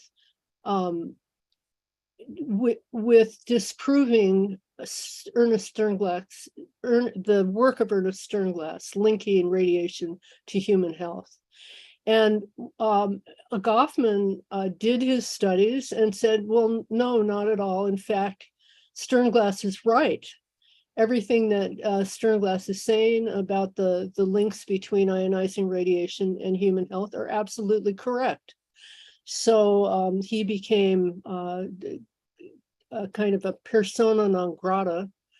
Goffman did. They cut the funding for his work at Lawrence Livermore Lab. I think they just totally cut his budget because he had actually told the truth about the links between ionizing radiation and health. Tatanka, how would you help us here and talk a little bit about the link between nuclear power and bomb building? Yeah, thank you. Well, I don't know how many people know now what we knew back in the day, those of us that knew what was going on. Nuclear power was generated, exists for the creation of fissile material for nuclear weapons. They did this thing to promote nuclear power with slogans like "too cheap to meter," completely 100% safe. I mean, it was going to be the answer to energy and to safety. It was really clear that that wasn't what was happening. I don't even know if most people know the Karen Silkwood story, the nuclear plant in Oklahoma, where Karen Silkwood, who was a nuclear worker, and Danny Sheehan and Sarah Nelson did amazing work on this. They're the one that brought it to light.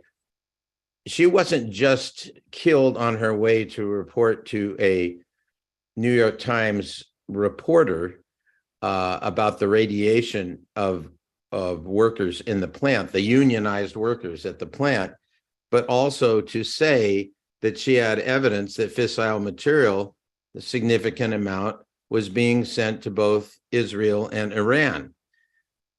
The whole purpose for the existence of nuclear power, which I'm fond of saying it's the most dangerous and expensive way to boil water known to the human family. The whole reason for it is for the continued existence of material for nuclear weapons. It's tied to our, at this point, this whole shifting and calling nuclear green, to create a, which is not true, but to basically avoid talking about radiation, number one, and avoid talking about why they exist in the first place. People haven't really looked at the money that's been going up for the last decade up into the sky. It's a couple $1 trillion. And what they call an upgrade in our nuclear technology is not that. It's a new space race. It's an IA assisted nuclear space war going on right now. And they need fissile material for all the weaponry that we exist on the ground and for the weapons in the sky. That's the reason we even have nuclear power. And that can't be lost in this whole discussion. Tatanka, I'd really like to just like piggyback on that really, really quick, because you and I have actually been discussing a lot about climate change and how it affects national security. And we've been looking over the defense budget that for fiscal year 2023. And there's all kinds of new programs in there that fund just new nuclear programs, whether it's space, just new types of weapons, new departments. And then it's also ramping up nuclear energy. And then it'll say like, here's 100 million for like other purposes. And then right below it is for nuclear energy. And it's just, and there's Senate bills that erase the line and allow the Department of Energy to supply the DoD. Like the money is already being funneled, the chess pieces are already being moved, but nobody is reading the thousands and thousands of pages of the National Defense Authorization Act that both Wendy, sides are. Yeah, thank you. I would really like to bring Carl Grossman into the conversation, if that's okay with you.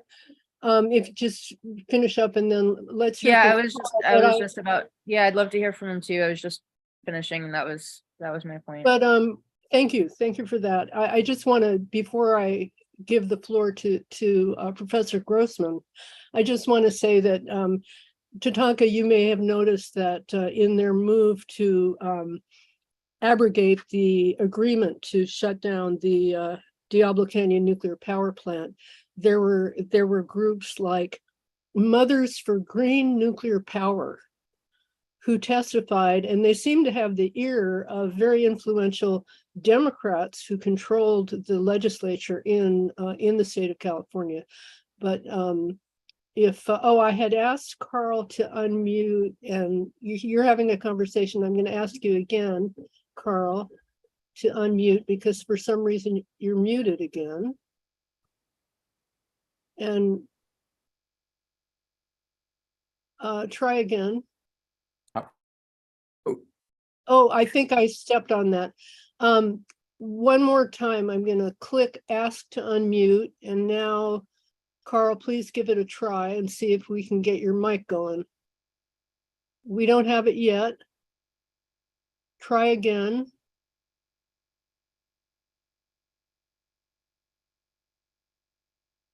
Okay, I'm the only one who's gonna press, oh, good, we can hear Okay. you now. Yay.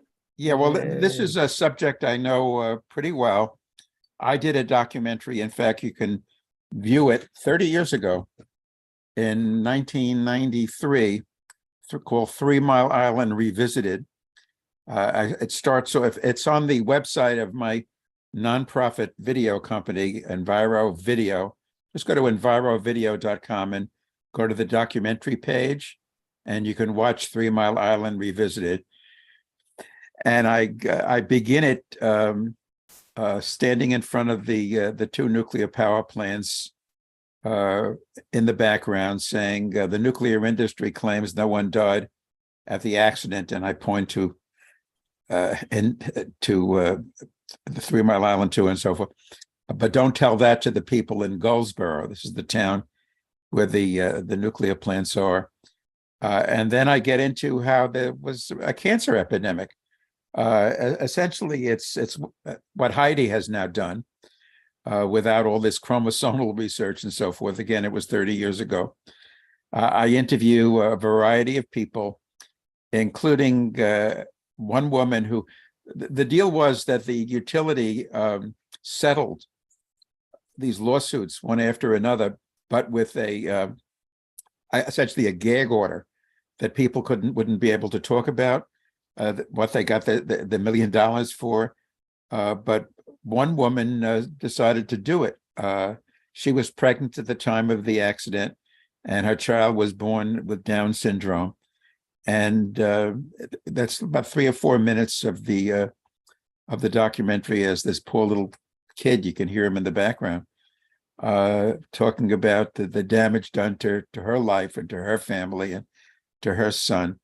And then Dr. Sternglass is the late Dr. Sternglass is in the video, and he here we go. And if you go to documentaries, let's see, that's the opening page of my website. Go to documentaries up there, and as Star Wars Returns, go down a couple of about 20 lines, 3 Mile Island Revisited. See if you can watch the video. Here we go.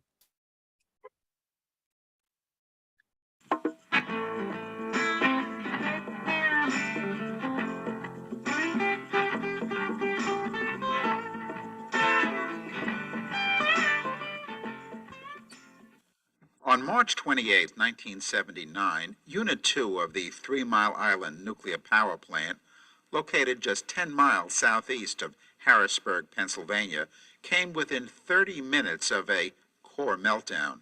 Large amounts of lethal radioactive poisons were spewed out into the environment then and afterwards.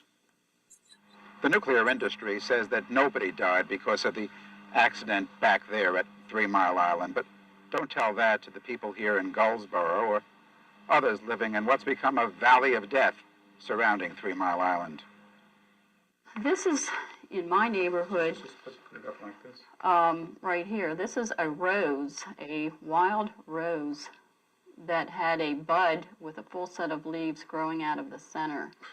I have this specimen. It's dried and very brittle.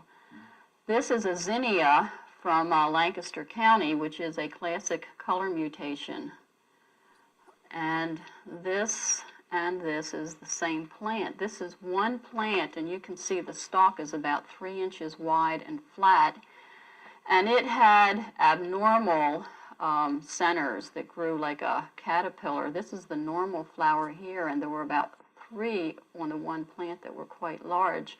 There was a farmer also had a lot of problems with his goats and sheep, and a few years after that he had a stillborn 2-headed calf born on his farm in New Cumberland, which is very close to where I live. It's just across the river. About how far is that from 3 Mile Island? It's probably 5 or 6 miles, you know, depending on what part of that area. But this was a double-headed calf, stillborn. And this farmer, Herb Myers, also recently died of cancer. Go upstairs. There have been health Possible. studies after health studies, including those done by the state of Pennsylvania, that have shown that there were no health effects from the 3 Mile Island accident. The amount So that's the video. It's a, everybody could have received was equivalent to a chest X-ray. So that's the video. I just there's like 30 seconds there. I put a PR person in so nobody could say I wasn't giving the other side. It's I'm very happy. You know what Heidi has done. Very polished documentary. But like Harvey was saying, the knowledge about 3 Mile Island being an enormous catastrophe in terms of death has been known for years, and it's really a breakdown in media that, in fact, after that documentary was out in '93, Don Hewitt of 60 Minutes, the executive producer, called me up and he said I'd seen it, and he said, we've done nothing on all these settlements that you get into in the video. And I was like, yeah, well, it's a major story. The acknowledgement of the damage, the deaths caused. And then he asked me, well, you have in the beginning this 2-headed calf. Why didn't you go to the farm and shoot the calf? Or in other words, take video of the calf. And I said, Don, the calf was stillborn. I mean, we say that in the documentary. In any case, he said, well, you know, we'll work on it. But just like what Harvey was mentioning before with Rolling Stone, they didn't use his article on 3 Mile Island. The information I provided through the documentary and further discussions was never on 60 Minutes. I mean, my first book on nuclear power goes back 1980. It was published. In fact, I began it on the day of the accident, of the 3 Mile Island accident, because I had a TV program on the PBS station on Long Island. And I went to, and they wanted me to do a thing on nuclear because Long Island was being eyed by the nuclear industry for, I believe it is 7 to 11 nuclear power plants. And I went to Brookhaven National Laboratory, which was set up in 1947, actually.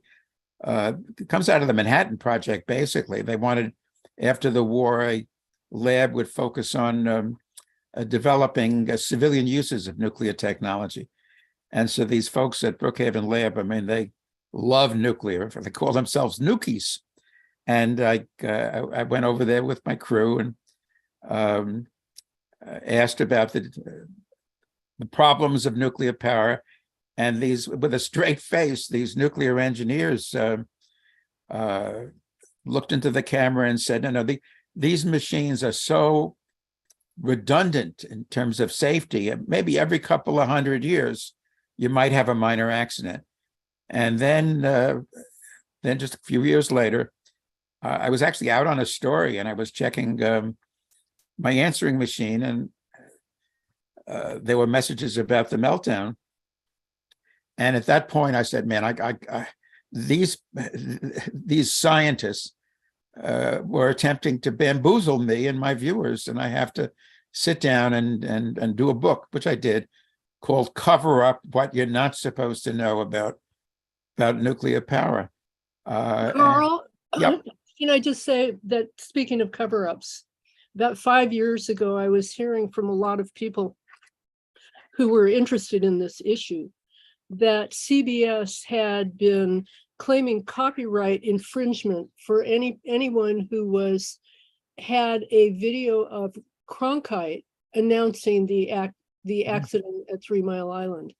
And I happened to find it somewhere, and I put a video together that allowed me to at least show a little bit of what Cronkite announced on that day. And I'd like to just share the beginning of it. It goes into Harvey, but it's Cronkite at the beginning. And then I'd love for you to continue, and we have a few hands raised. I'm sure some people would like to ask you questions. So the other one last thing, Carl, is that video copywritten on YouTube? And if it is, please make it Creative Commons so we don't get dinged for this video. Well, just go to Enviro Video. Yeah. That's my I'm website. saying- And I know, but we shared it here, and YouTube will take our video down if we use copyrighted material. Well, to You paraphrase can Henny, make it Creative Henny, Commons. If you need help doing that, I can help you do that. yeah, well, to paraphrase Henny Youngman, take my video, please. Yeah. You know, and I use can it help any you way do you that, want. please. Thanks, Carl. Sure.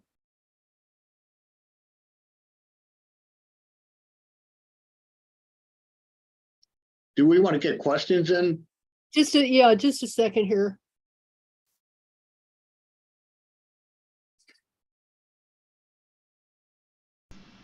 Good evening. The world has never known a day quite like today.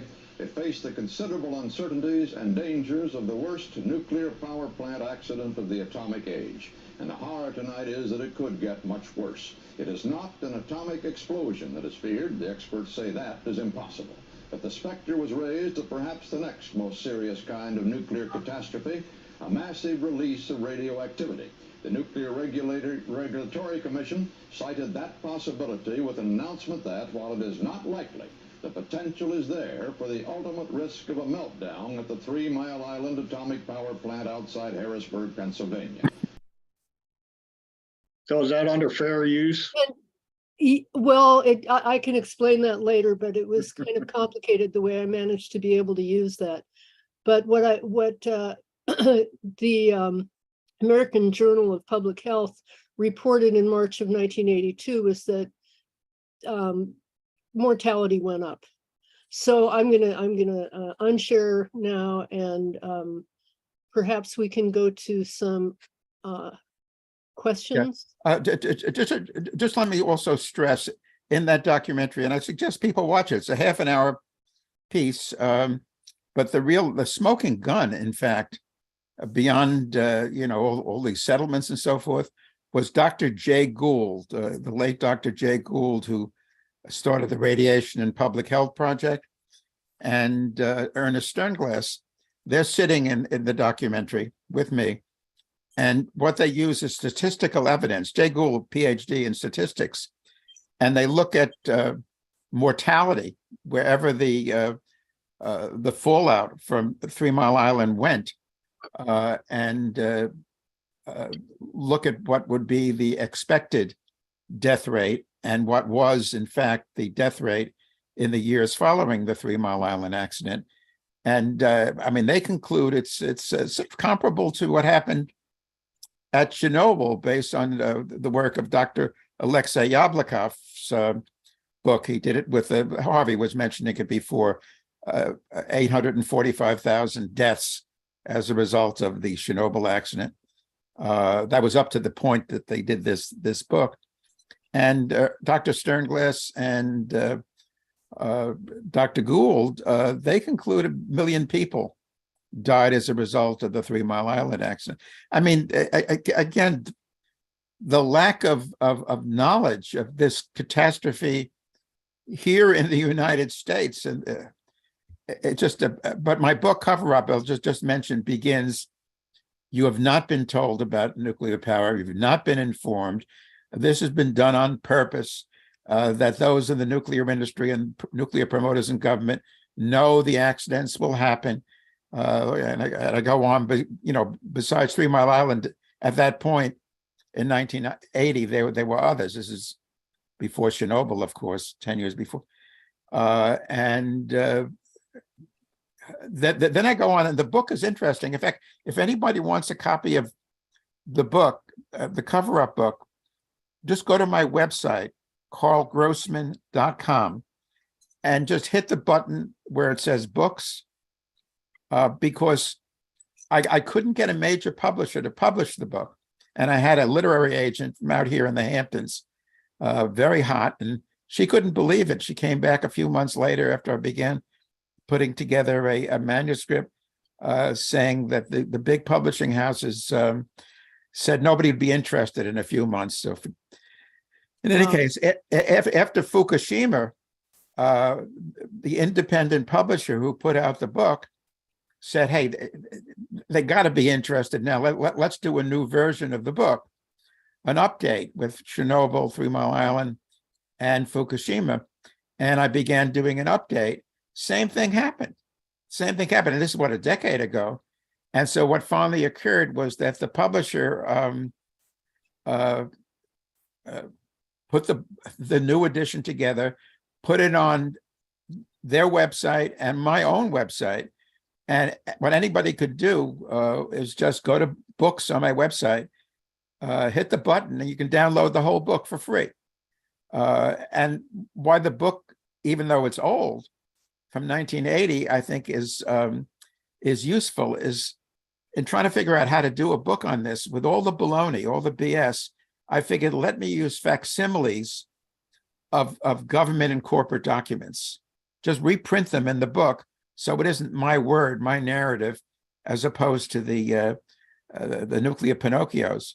So, for example, the book, like the second page, I use the nuclear clause, which is in everybody's homeowners insurance in this country, that doesn't cover loss or damage caused by radioactivity and so forth. Or a few pages later, I just took a scissor and pasted down on the flap for the book, the original book. It's in the one you can get for free now.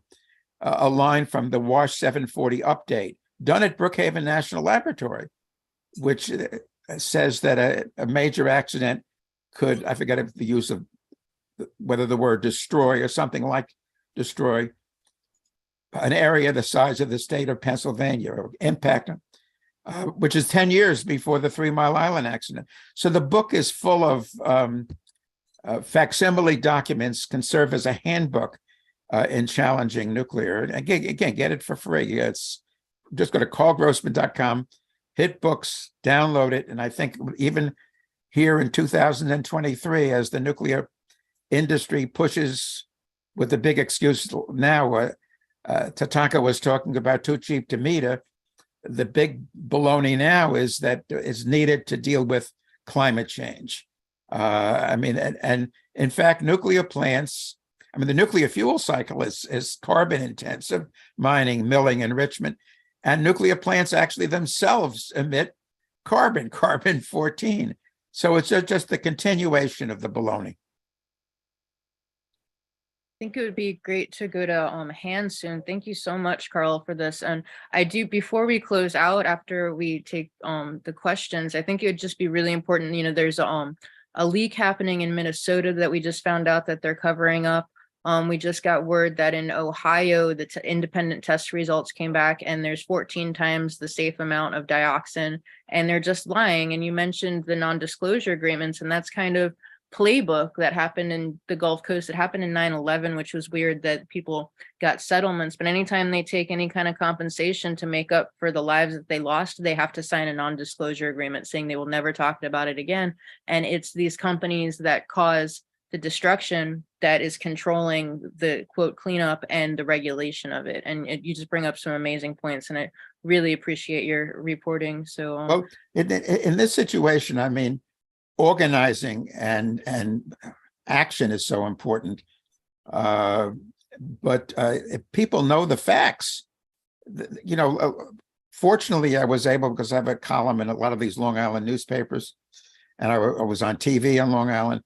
On Long Island, in the face of actually the New York Times and Newsday, get information out about what the impacts would be of 7 to 11 nuclear power plants on Long Island. And actually, I wrote a book on that. It's called Power Crazy, published by Barney Rossett was alive then, published at Grove Press.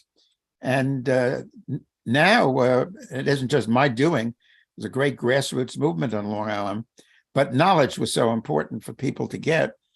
And Long Island is nuclear free. The one nuclear plant that was built, Shoreham Nuclear Power Station 1, there would be 3 on that site. That was completed, but stopped from going into commercial operation. And the 2 nukes at Brookhaven National Laboratory, a high flux beam reactor and a medical reactor, which were leaking tritium into the sole source aquifer of Long Island, they were shut down. So knowledge will do it. I found on nuclear, if people can be informed, the baloney, which is in spades now, can be cut through. Yeah, definitely. And then when the big companies think no one's watching is when they keep pushing on. So thank you so much, and for all your amazing work. Justin, you have a hand, and everybody, let's stick to the 90-second rule if we can, please. And we'll get some questions here for Carl, who's kind enough to share his amazing life work with us. Thank you. And Wendy, it looks like Tatanka would also like to weigh in. So let's hear from Justin. Oh, I think you're going to need to just give me a second. It's going to be a little bit difficult to stay within the 90 seconds here, but I'm going to try to run the gamut. Taiwan is shutting down its nuclear plants. It knows the same issue that Ukraine was facing regarding Russia, but really the truth is that everybody knows that nuclear really isn't that popular. The interesting thing is what it's being replaced with: a lot of liquefied natural gas, a lot of oil. So some of the biggest childhood cancer and asthma even is in Bakersfield, California, near the fracking wells. And Monterey County is one place in California that has banned that, but they've tried to get away from the main utility by building their own battery system. But now the corporations are coming after that, trying to split them from a multi-member district where members are elected at large into single-member districts, which are gerrymandered. Guess what? We've been talking about that. So this is something that it's all industry. It's not just one industry that's coming after the will of the people. And in order to push back, we need to find areas that are both rural and non-industrial in order to collectivize and say we need distributed, we need dispersed energy resources, we need dispersed economy so that we can actually support our own communities. And Nevada County is one of those that has a CCA that's coming in to replace the main utility for at least part of it, but it needs to go further. And so a guy named Robert Freeling, who's been on these calls and worked with Sierra Club and also set up the CCA system with Paul Fenn, is leading that charge. And basically we need more bright ideas like this, more organizing. Really, in the end, that's what it is, organizing. We can't just rely on knowledge. We have to have people power. Thank you. Yeah, just a couple of things. Harvey is in 3 Mile Island Revisited. In fact, he talks about going there for Rolling Stone, and cats were losing their hair, their fur, so are horses. And Harvey goes on. Harvey has, of course, a great sense of humor, that it was all psychological, was the industry claim, that there were these impacts. I don't think the cats were listening, says Harvey, to the radio and so forth. In terms of the other big thing going on now with nuclear, which I've gotten very involved in terms of journalism, is the claim of new improved nukes, the small modular reactors and so forth being safer. And when you get a chance, go to envirovideo.com and you can see a program I just did last month. It aired nationally with Gordon Edwards, who is the president of the Canadian Coalition for Nuclear Responsibility, who stresses that they're not new, they're not improved. It's the same old nuclear plants being wheeled out that were tried and failed decades ago. And in terms of organizing, the current video, I have this nationally aired TV program, Enviro Close Up with Carl Grossman. Free Speech TV syndicates it to 40 states, 200 cable TV stations and so forth. And the one that'll be on Saturday, but it's on my website already, is an excellent show with David Fenton. David was really a key to the No Nukes concert or concerts. They were a number of Madison Square Garden. And he just wrote a book, The Activist Handbook, the Activist Media Handbook, which is just so, lessons that he has learned in 50 years of how, with with these cover-ups on these just existential issues, key issues, to break into media. Here we go. There's David Fenton, the Activist Media Handbook. I mean, I was blown away by, through the years I've known Fenton, but wow, this book is a gift to organizers. Next on.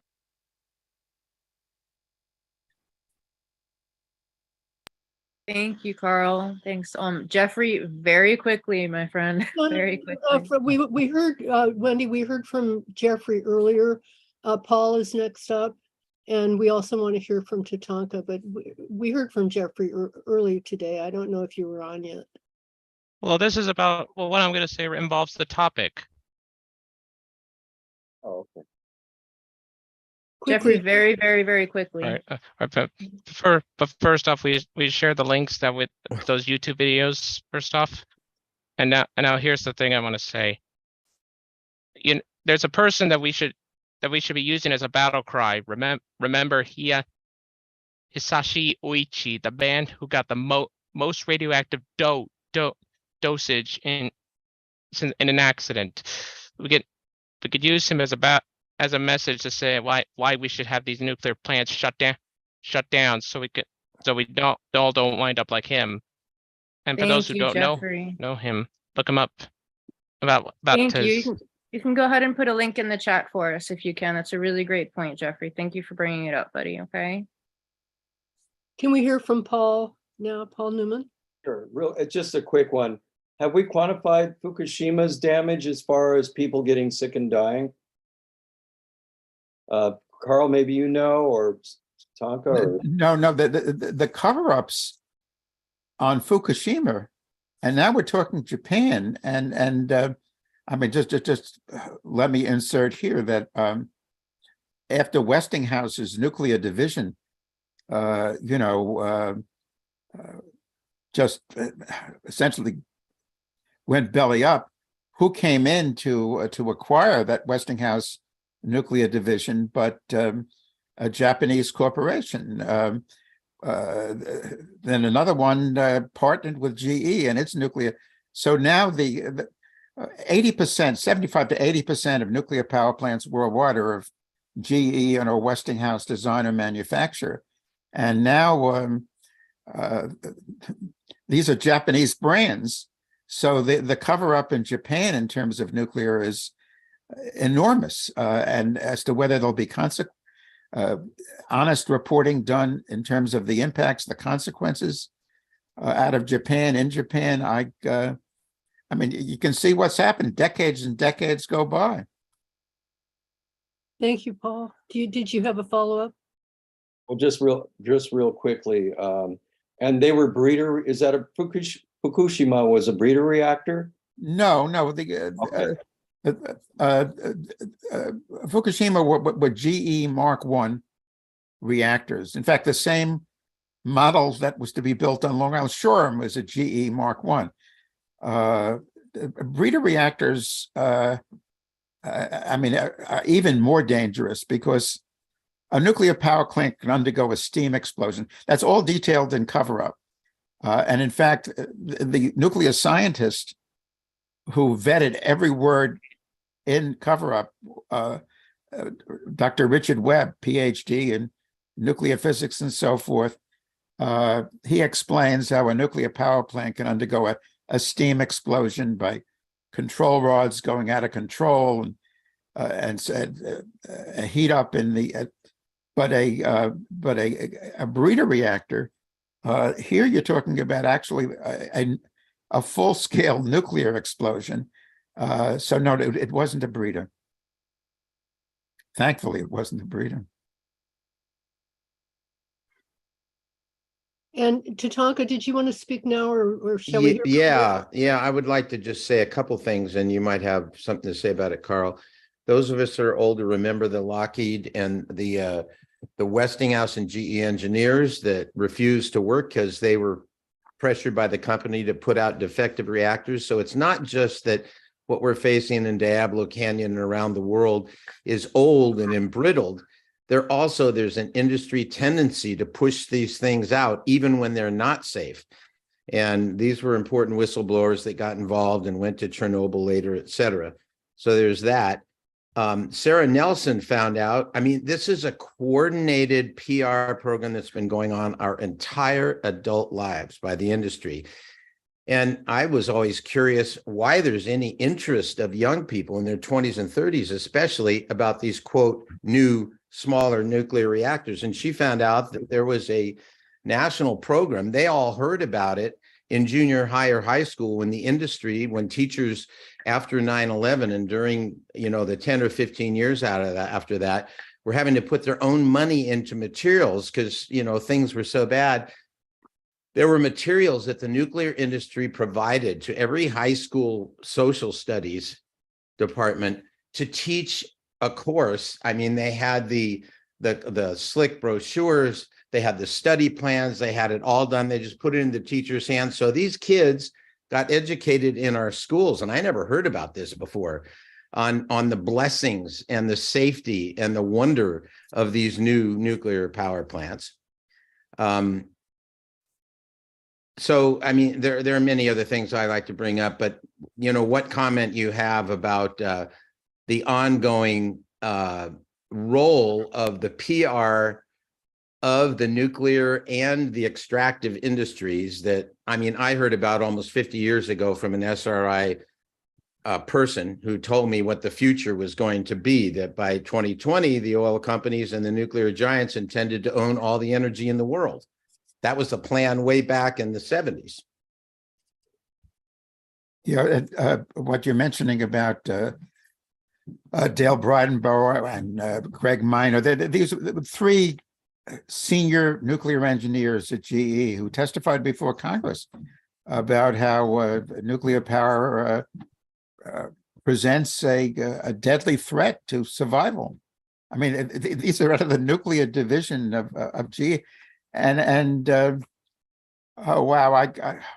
When my book Cover Up came out again, 1980, then I got on the lecture circuit, and at one point, my lecture aide felt that he set me up with John Sununu to debate, and which was like verbal wrestling on nuclear issues.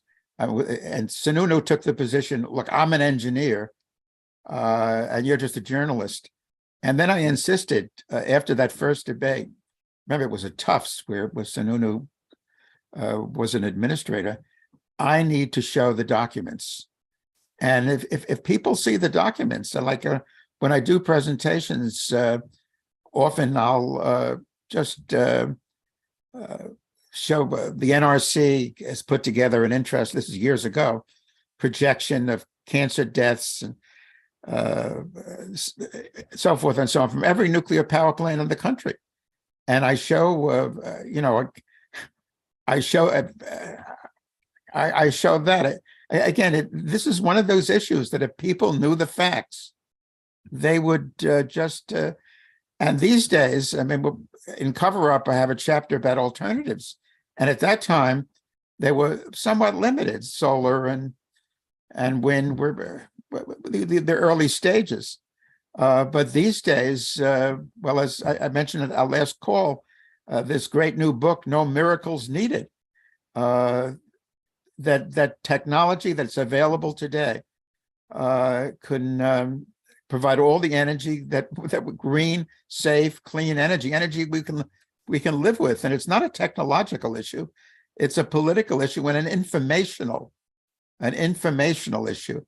So I've been trying with Enviro. And a political issue that comes from the corporate dominance and corporate capture of the government.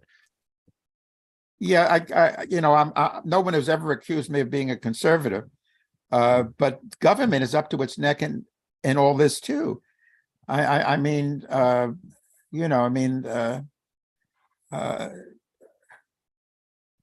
the Nuclear Regulatory Commission, the nuclear division in the Department of Energy, the way so many elected politicians are in the pockets of the nuclear industry. We were talking before about now that's the Biden administration. and the billions of dollars in these, the Inflation Reduction Act and other pieces of legislation in recent years going into supporting nuclear, promoting advanced nuclear power plants, so-called. It's absolutely hideous. Well, again, this isn't the trip we have to take. Safe, clean energy. The technology is here today. Yeah, and I think we have to take the perspective of that the fact is that Diablo Canyon was the picture of how to shut down, to decommission a nuclear power plant. Solar in California is booming with the industry. And so the attack goes on solar and it reopens the power plant. It comes directly through the governor of California. And this is big, big money speaking. And it's because all of that is having an effect. We actually thought when it got competitive, it would be rather easy. It turns out it's hard because these guys plan 50 years ahead. They just got a plan. They're like a Titanic all themselves without a trim tab. It's like they seem to not be able to move except to just incorporate, ingest, and everybody's green now and nuclear is safe. That's part of the program, part of the propaganda. So let's go on. Sorry, it's also the governor of Michigan, Gretchen Whitmer, is trying to resurrect a nuclear power plant that was already shut. Palisades. The reactors at Palisades and Diablo 1 are the two most embrittled reactors in the country, the most dangerous, the most likely to shatter if they happen to have an emergency shutdown. Mary Butler Stonewall has been waiting patiently to ask a question. Mary, would you like to go ahead and say something? Okay, real quick, I don't know if everybody knows it, but there was a Maine power plants. They had 3 of them in Maine, and they ended up shutting them down, but not until they had leaked. And to this day, it was never made public. But if you look up online, nuclear hotspots, you'll find out that this whole state of Maine is the most hottest state in the union. Secondly, Hanford here in Washington State is burnt down twice with forest fires, and they never notified anybody, even though they said that the fire was suppressed before it got there. If you went to the aircraft, if you're a pilot, it was a no-fly zone because the fire was still going. There's ways around things. And finally, if we truly want to argue case law to bring these CEOs and corporate owners accountable, we need to take the law and state to the judge, how is the CEO, because they say, oh, it's a corporate, it's a business, but it's a person. And so therefore, everybody on the lower end usually gets put in jail, but the same old power stays in office.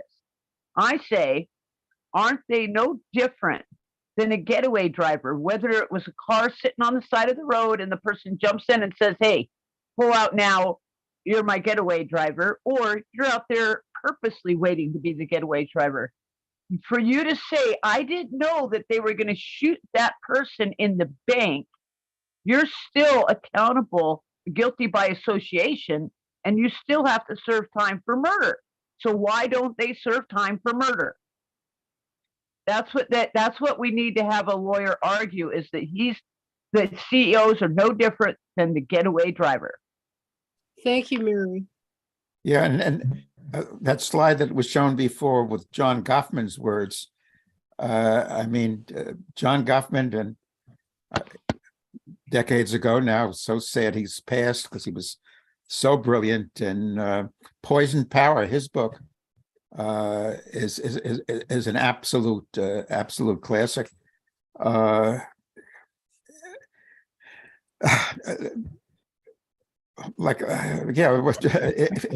It's not particularly too random either. Premeditated murder. It's such an evil, such a bad what a lethal dead end for humanity, and it has to do so much with vested interest. I found that during the Manhattan Project, here nuclear weapons were developed, and then they were thinking of how we're going to continue. We can build new bombs, and indeed they built new atomic bombs and hydrogen for 30,000.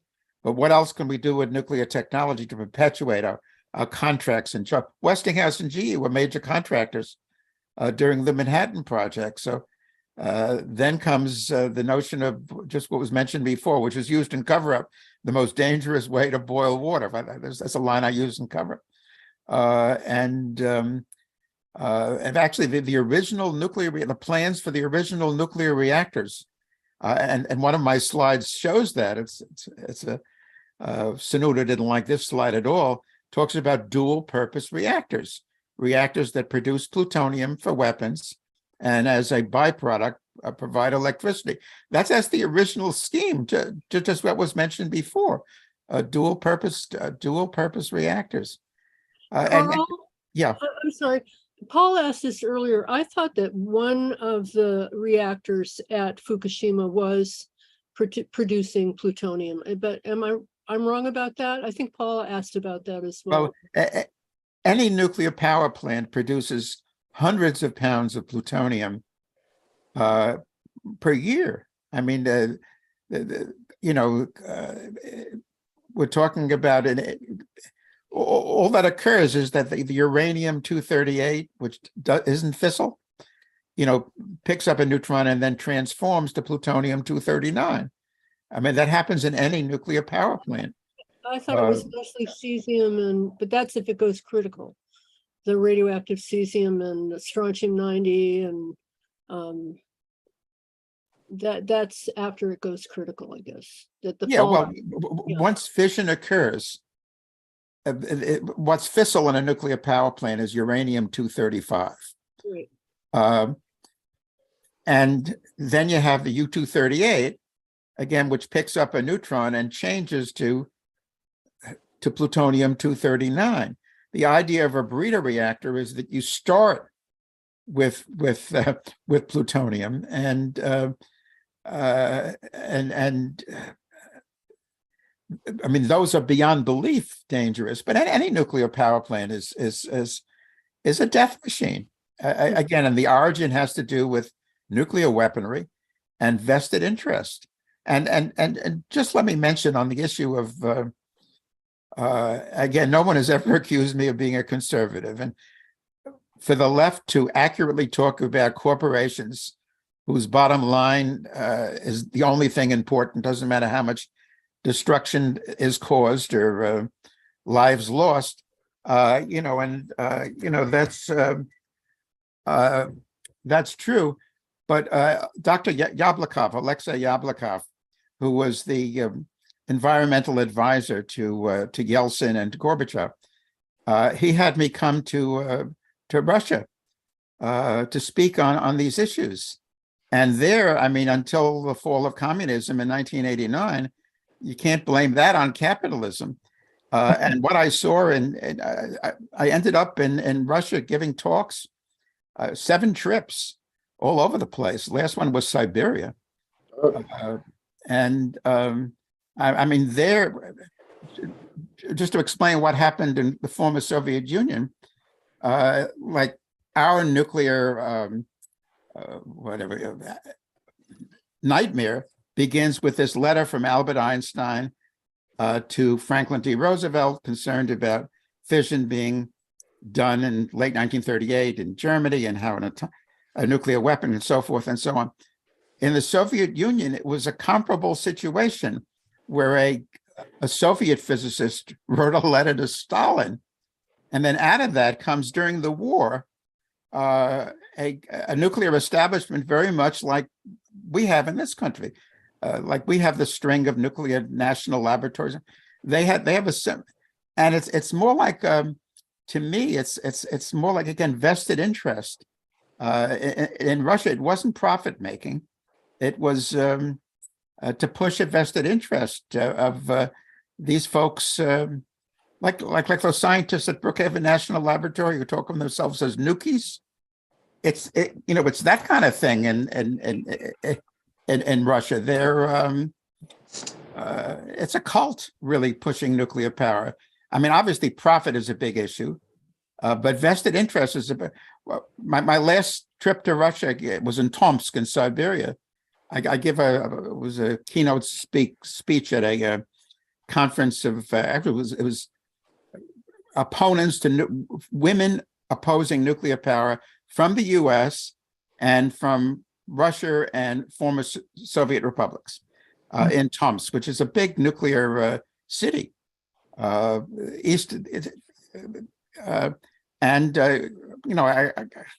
just elaborated on that story. In fact, that's online, my little presentation there. And then I say, we have, no matter what your system is, whether it's capitalism or socialism or communism, and I have my preferences.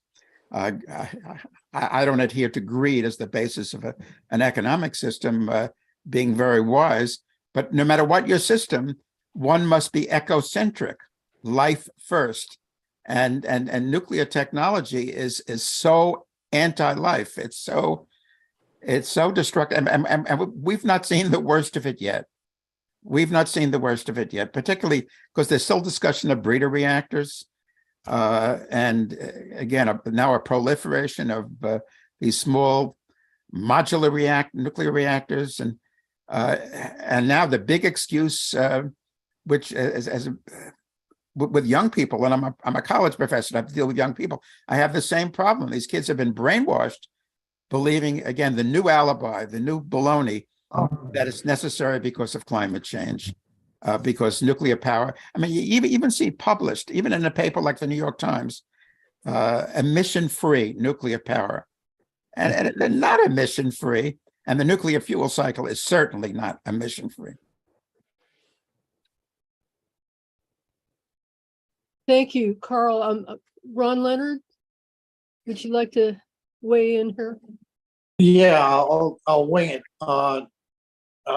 A little history for me personally. I was in the UN when the UN hired a scientist to solve the world's problem of energy. He had an open book, any amount of money that he needed, whatever solution you come up with, we'll adopt it. And I was there for his report. And his report said that the solution to energy problems throughout the world was renewable energy. That was 20 years ago. And the nice little portion of that is when he finished giving the report, the first thing that came up was Canada and a couple of other countries decided to put in an amendment in to declare nuclear energy as renewable energy. Mm. That was fun.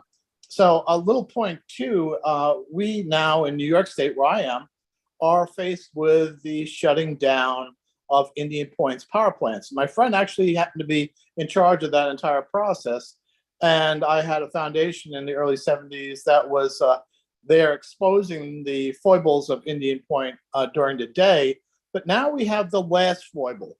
We have to shut it down. So make believe in the funny world that I'm going to describe that this could be done successfully and there was no problems and it's all magically taken care of. Well, in the pools of the rods where they're stored, they contend that they can filter out any of the fissile material out of that water. And maybe they can, but I doubt it. But what they can't do is deal with the fissile material called tritium, because that water is tritiated. And there is no way to deal with that other than let it sit for, some say 25 years, I say more like 100 years. But they come up with a magical solution in Indian Point. They're going to fix that problem, the last problem they have with shutting down nuclear power. They're going to dump that water into the Hudson River, and it's no longer a problem because it's the solution to pollution is dilution. Amazing. They fixed it. Well, the fix is really not satisfactory nor logical, nor the way that the world should be run. And then we jump to the new, as we're talking about mini nukes that happen to use a very highly enriched form of uranium fissile material.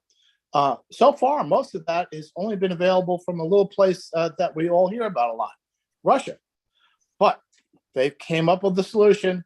Normally you have to take centrifuges and use, highly costly mechanical means for getting this uranium into a form that is usable for these mini nukes, and they fixed it.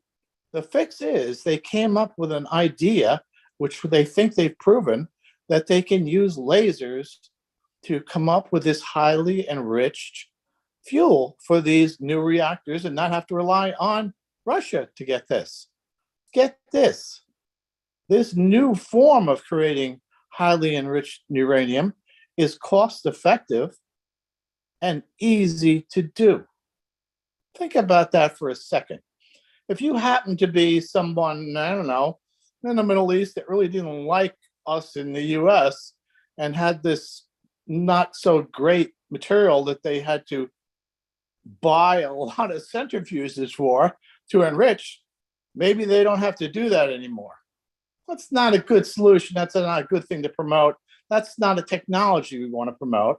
And the last piece that I want you to do is follow the money. And I put it in the chat section. The money is available again from the Infrastructure Restructuring Act, large amounts of money for these new small nuclear power plants. And when you look at that money and look at the power plant cost of producing energy at $1.50 a watt, and no problem though, we'll get it down much cheaper when we produce more than 35 of them. We'll get it down to $4, which happens to be 4 times more expensive than the same energy you can produce from renewable energy. How is this the sensible solution to anything? How in God's name is a grown-up that should know better recommending this as a way to spend public money? Makes no sense. Follow the money and you'll know it's the most expensive way to produce power on the earth. Certainly, it's arguably the most dangerous and probably very efficient. So we need to stop in our tracks and reevaluate. It's the wrong move. Well, just a couple of minutes to a little sidebar, which is a big sidebar. When I was in the middle of writing Cover Up, got a call from an engineer for Westinghouse from Pittsburgh. He wanted to meet with me. I met him in Manhattan. And he said, you got to focus somewhere in your book on the cladding of the fuel rods in a nuclear power plant. And he explained that at Westinghouse, what they, and GE, the same process, we were looking for a cladding, which would allow the neutrons to move from one fuel rod to another and so forth, and for the fission to occur. And finally, what we settled on, we tried stainless steel, we tried this. What we finally settled on was zirconium. Mm-hmm. The only industrial use, he said, for zirconium at the time was the little speck in a flash bulb. Right. Was zirconium is explosive. Mm-hmm. And getting back to 3 Mile Island, what occurs with zirconium if there's a meltdown begins at a nuclear power plant? What's first emitted from that zirconium is hydrogen. Remember the talk about the hydrogen bubble at 3 Mile Island? Mm-hmm. That's what happened. Then at a higher temperature, and I give the numbers of the temperature in my book and Cover Up, based on what the engineer told me, and then I completely confirmed, it explodes. And zirconium has the explosive power, pound for pound, of nitroglycerin. And then you have the spent fuel pool. And in the spent fuel pool are all the fuel rods and the cladding of zirconium. All you need is a loss of water accident, it's called, in a spent fuel pool. And it's like, I mean, it's beyond firecrackers. Jump to Fukushima, hydrogen bubble. That was the first stage in the meltdowns and so forth. I mean, this is so idiotic. It's just, a human tragedy of almost Shakespeare. I mean, Shakespearean quality of stupidity of people, even though in this situation, we knew, said the engineer, we knew this enormous danger, but it's called zircaloy. It's the alloy of zirconium. It did allow the neutrons to pass from and so forth, despite some danger. Well, what could possibly go wrong? Can't happen here. Let's hear from Nancy Van. Hi, I live about 2.8 miles from the Indian Point nuclear plant and have been really following what's happening with the efforts to dump tritiated water into the Hudson River. There are probably other radioactive elements that they haven't been able to filter out, because apparently 73% of the filtered water at Fukushima had to be redone because it didn't get all of the radioactive elements. But tritiated water, one of the things about it is that it goes everywhere. It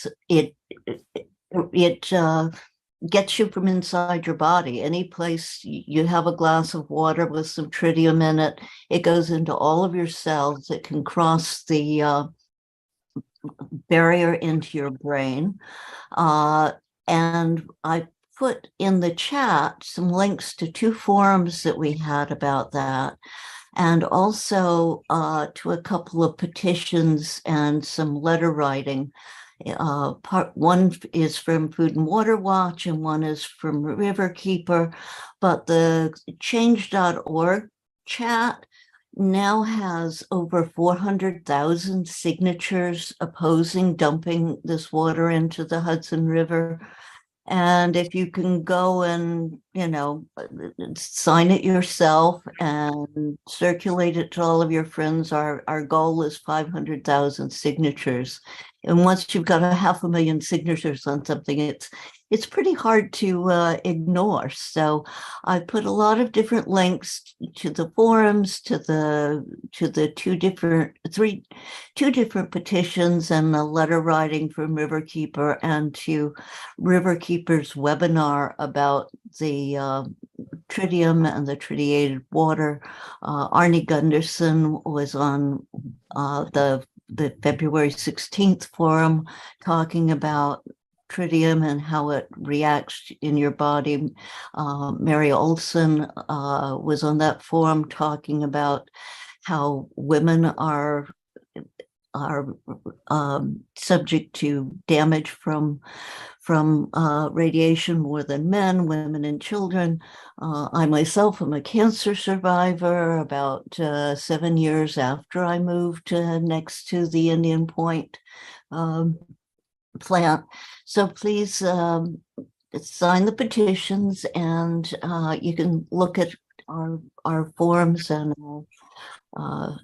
the other information, if you would. Thank you. And I need to personally thank Arnie Gunderson, because on that forum that Manager Green sponsored, I learned a lot. And this is information that we all need to fully comprehend and understand.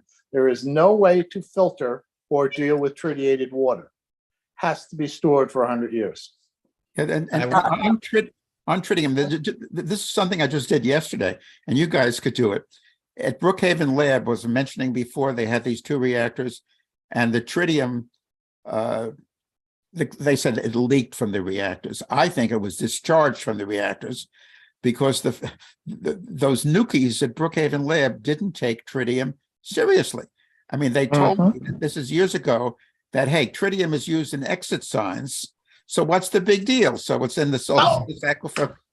Yesterday, I Googled disposal of tritium exit signs. Try it. And you'll see one piece after another piece that exit signs with tritium shouldn't be disposed of as, there's a whole process of being disposed of somehow and so forth and so on. But then they get into, on a number of these sites, why tritium is used in exit signs. That it's an alternative to using electricity, and so forth and so on. But there's like actually an interesting essay about the danger of tritium exit signs by EPA, about how if they somehow they get into a landfill and there's corrosion or something, the tritium gets like it's so stupid to use tritium exit signs. Carl, can I interrupt for a second? I just want to say I've got to be somewhere in 1 minute. So thank you so much for being on. Thank you, Mila, for stepping in for Sluggo, and I'll see you all next week. Thank you so much, Tatanka. Thanks for all of your great contributions to our discussion. And yes, please watch Arnie Gunderson's segment on the forums. He's excellent on that. Highly recommended. Highly recommended. And just to get with my videos, Mark Jacobson, who wrote this book, No Miracle Needed. I did an interview with him about 6 months ago. Excellent. He's such an articulate energy expert. We've done now, since we started Enviro Close-Up in, when did we start? 1991. I've done over 600 shows. And I'd say 30–40% of them are, maybe 30% are nuclear power. So there's shows with Helen Caldecott, there's on, and then many shows, also hundreds, on the alternatives, the safe, clean, green alternatives available today. Oh, Carl, I wanted to chime in, commiserate with you, because I encounter a lot of young people also who have been led to believe that that nuclear power is essential for confronting our climate catastrophe. And it's just really astonishing to me that in so many spaces where young, often progressive left spaces where young people are, that they seem to really be have been brainwashed. Yeah. And believe, and it's really difficult to get through to people. Now, Stephen Caruso, our engineer, left for a moment, and he's coming back, and I want to make sure that I'm going to actually make him the host now and ask him to unmute. I think we're going to be wrapping up soon, because we've managed to have a wonderful discussion that has lasted for quite a long time. Stephen, can you unmute now, Stephen? And Ron, were you going to ask a question, Ron? I just wanted to have a sympathy statement, which is, when I was 20 years old, I was sort of agnostic about nuclear energy. And I went to Brookhaven National Labs because I was there to see a scientist who made a business of recycling glass. And I went into his room into the Brookhaven lab, and it was surrounded by these big monoliths, all at different angles. And I finally got to him in the middle of the monolith. And I said, well, what is all this around us? Oh, that's lead. Why is that there? Well, this was the nuclear power plant at Brookhaven National Labs. And then I had a discussion with them of what that means and how that occurred and what uses were made to take care of that material. And it was chilling. Facts really make a difference. If you understand the facts, you understand what danger we are facing when we're using that technology. There you go. Now, Carl, I don't know if you followed Roger Allen Schuler and Don Watkins in Alabama. And Southern Power has ties to the Matrix Corporation and to Florida Power and Light. They tried to stop the activation of the Vogtle nuclear plant, and with a complaint to the NRC that these people were corrupt and weren't capable of operating the plant. And right now they're trying to get this guy, Don Watkins, locked up in prison. They ignored the complaint and went ahead with the boot up of the power plant, which already has had a couple incidents, one where an employee, I wonder if it was a whistleblower, was unfit for duty, so they terminated him. And then there was also, when they got up to 18% power, tried to switch over to generation or something, and the backup pumps failed, or through the backup pump switch or something. But that's all at the NRC. I posted a link earlier. I could post it again. Very interesting story about how, you know, people are trying to stick their thumb in a dike, and the nuclear guys come along and just yank them away from the dam, kind of thing. Yeah, and cover up, I have pages of actual, I use Atomic Energy Commission documents, some of them so incriminating in terms of accident after accident. And now we've had the huge ones, Chernobyl, and well, 3 Mile Island was a huge one too. And Fukushima. I mean, every decade, not every, like those engineers told me at Brookhaven Lab, maybe every couple of 100 years, we'd have a minor accident. Essentially a gargantuan accident every decade somewhere around the world. It's just, and there's a little less than 500 nuclear power plants worldwide. And some of them, so old, that embrittlement they were never seen as operating for more than 40 years, nuclear power plants, particularly because of the embrittlement of metals. But the Nuclear Regulatory Commission has extended with the 60 years, 80 years, and they're talking about a century. I mean, just asking for disaster, and not just allowing nuclear power plants to be run for such extended periods of time, but uprating them at the same time. In other words, kicking them into producing well, more electricity, running hotter and harder. It's just suicidal.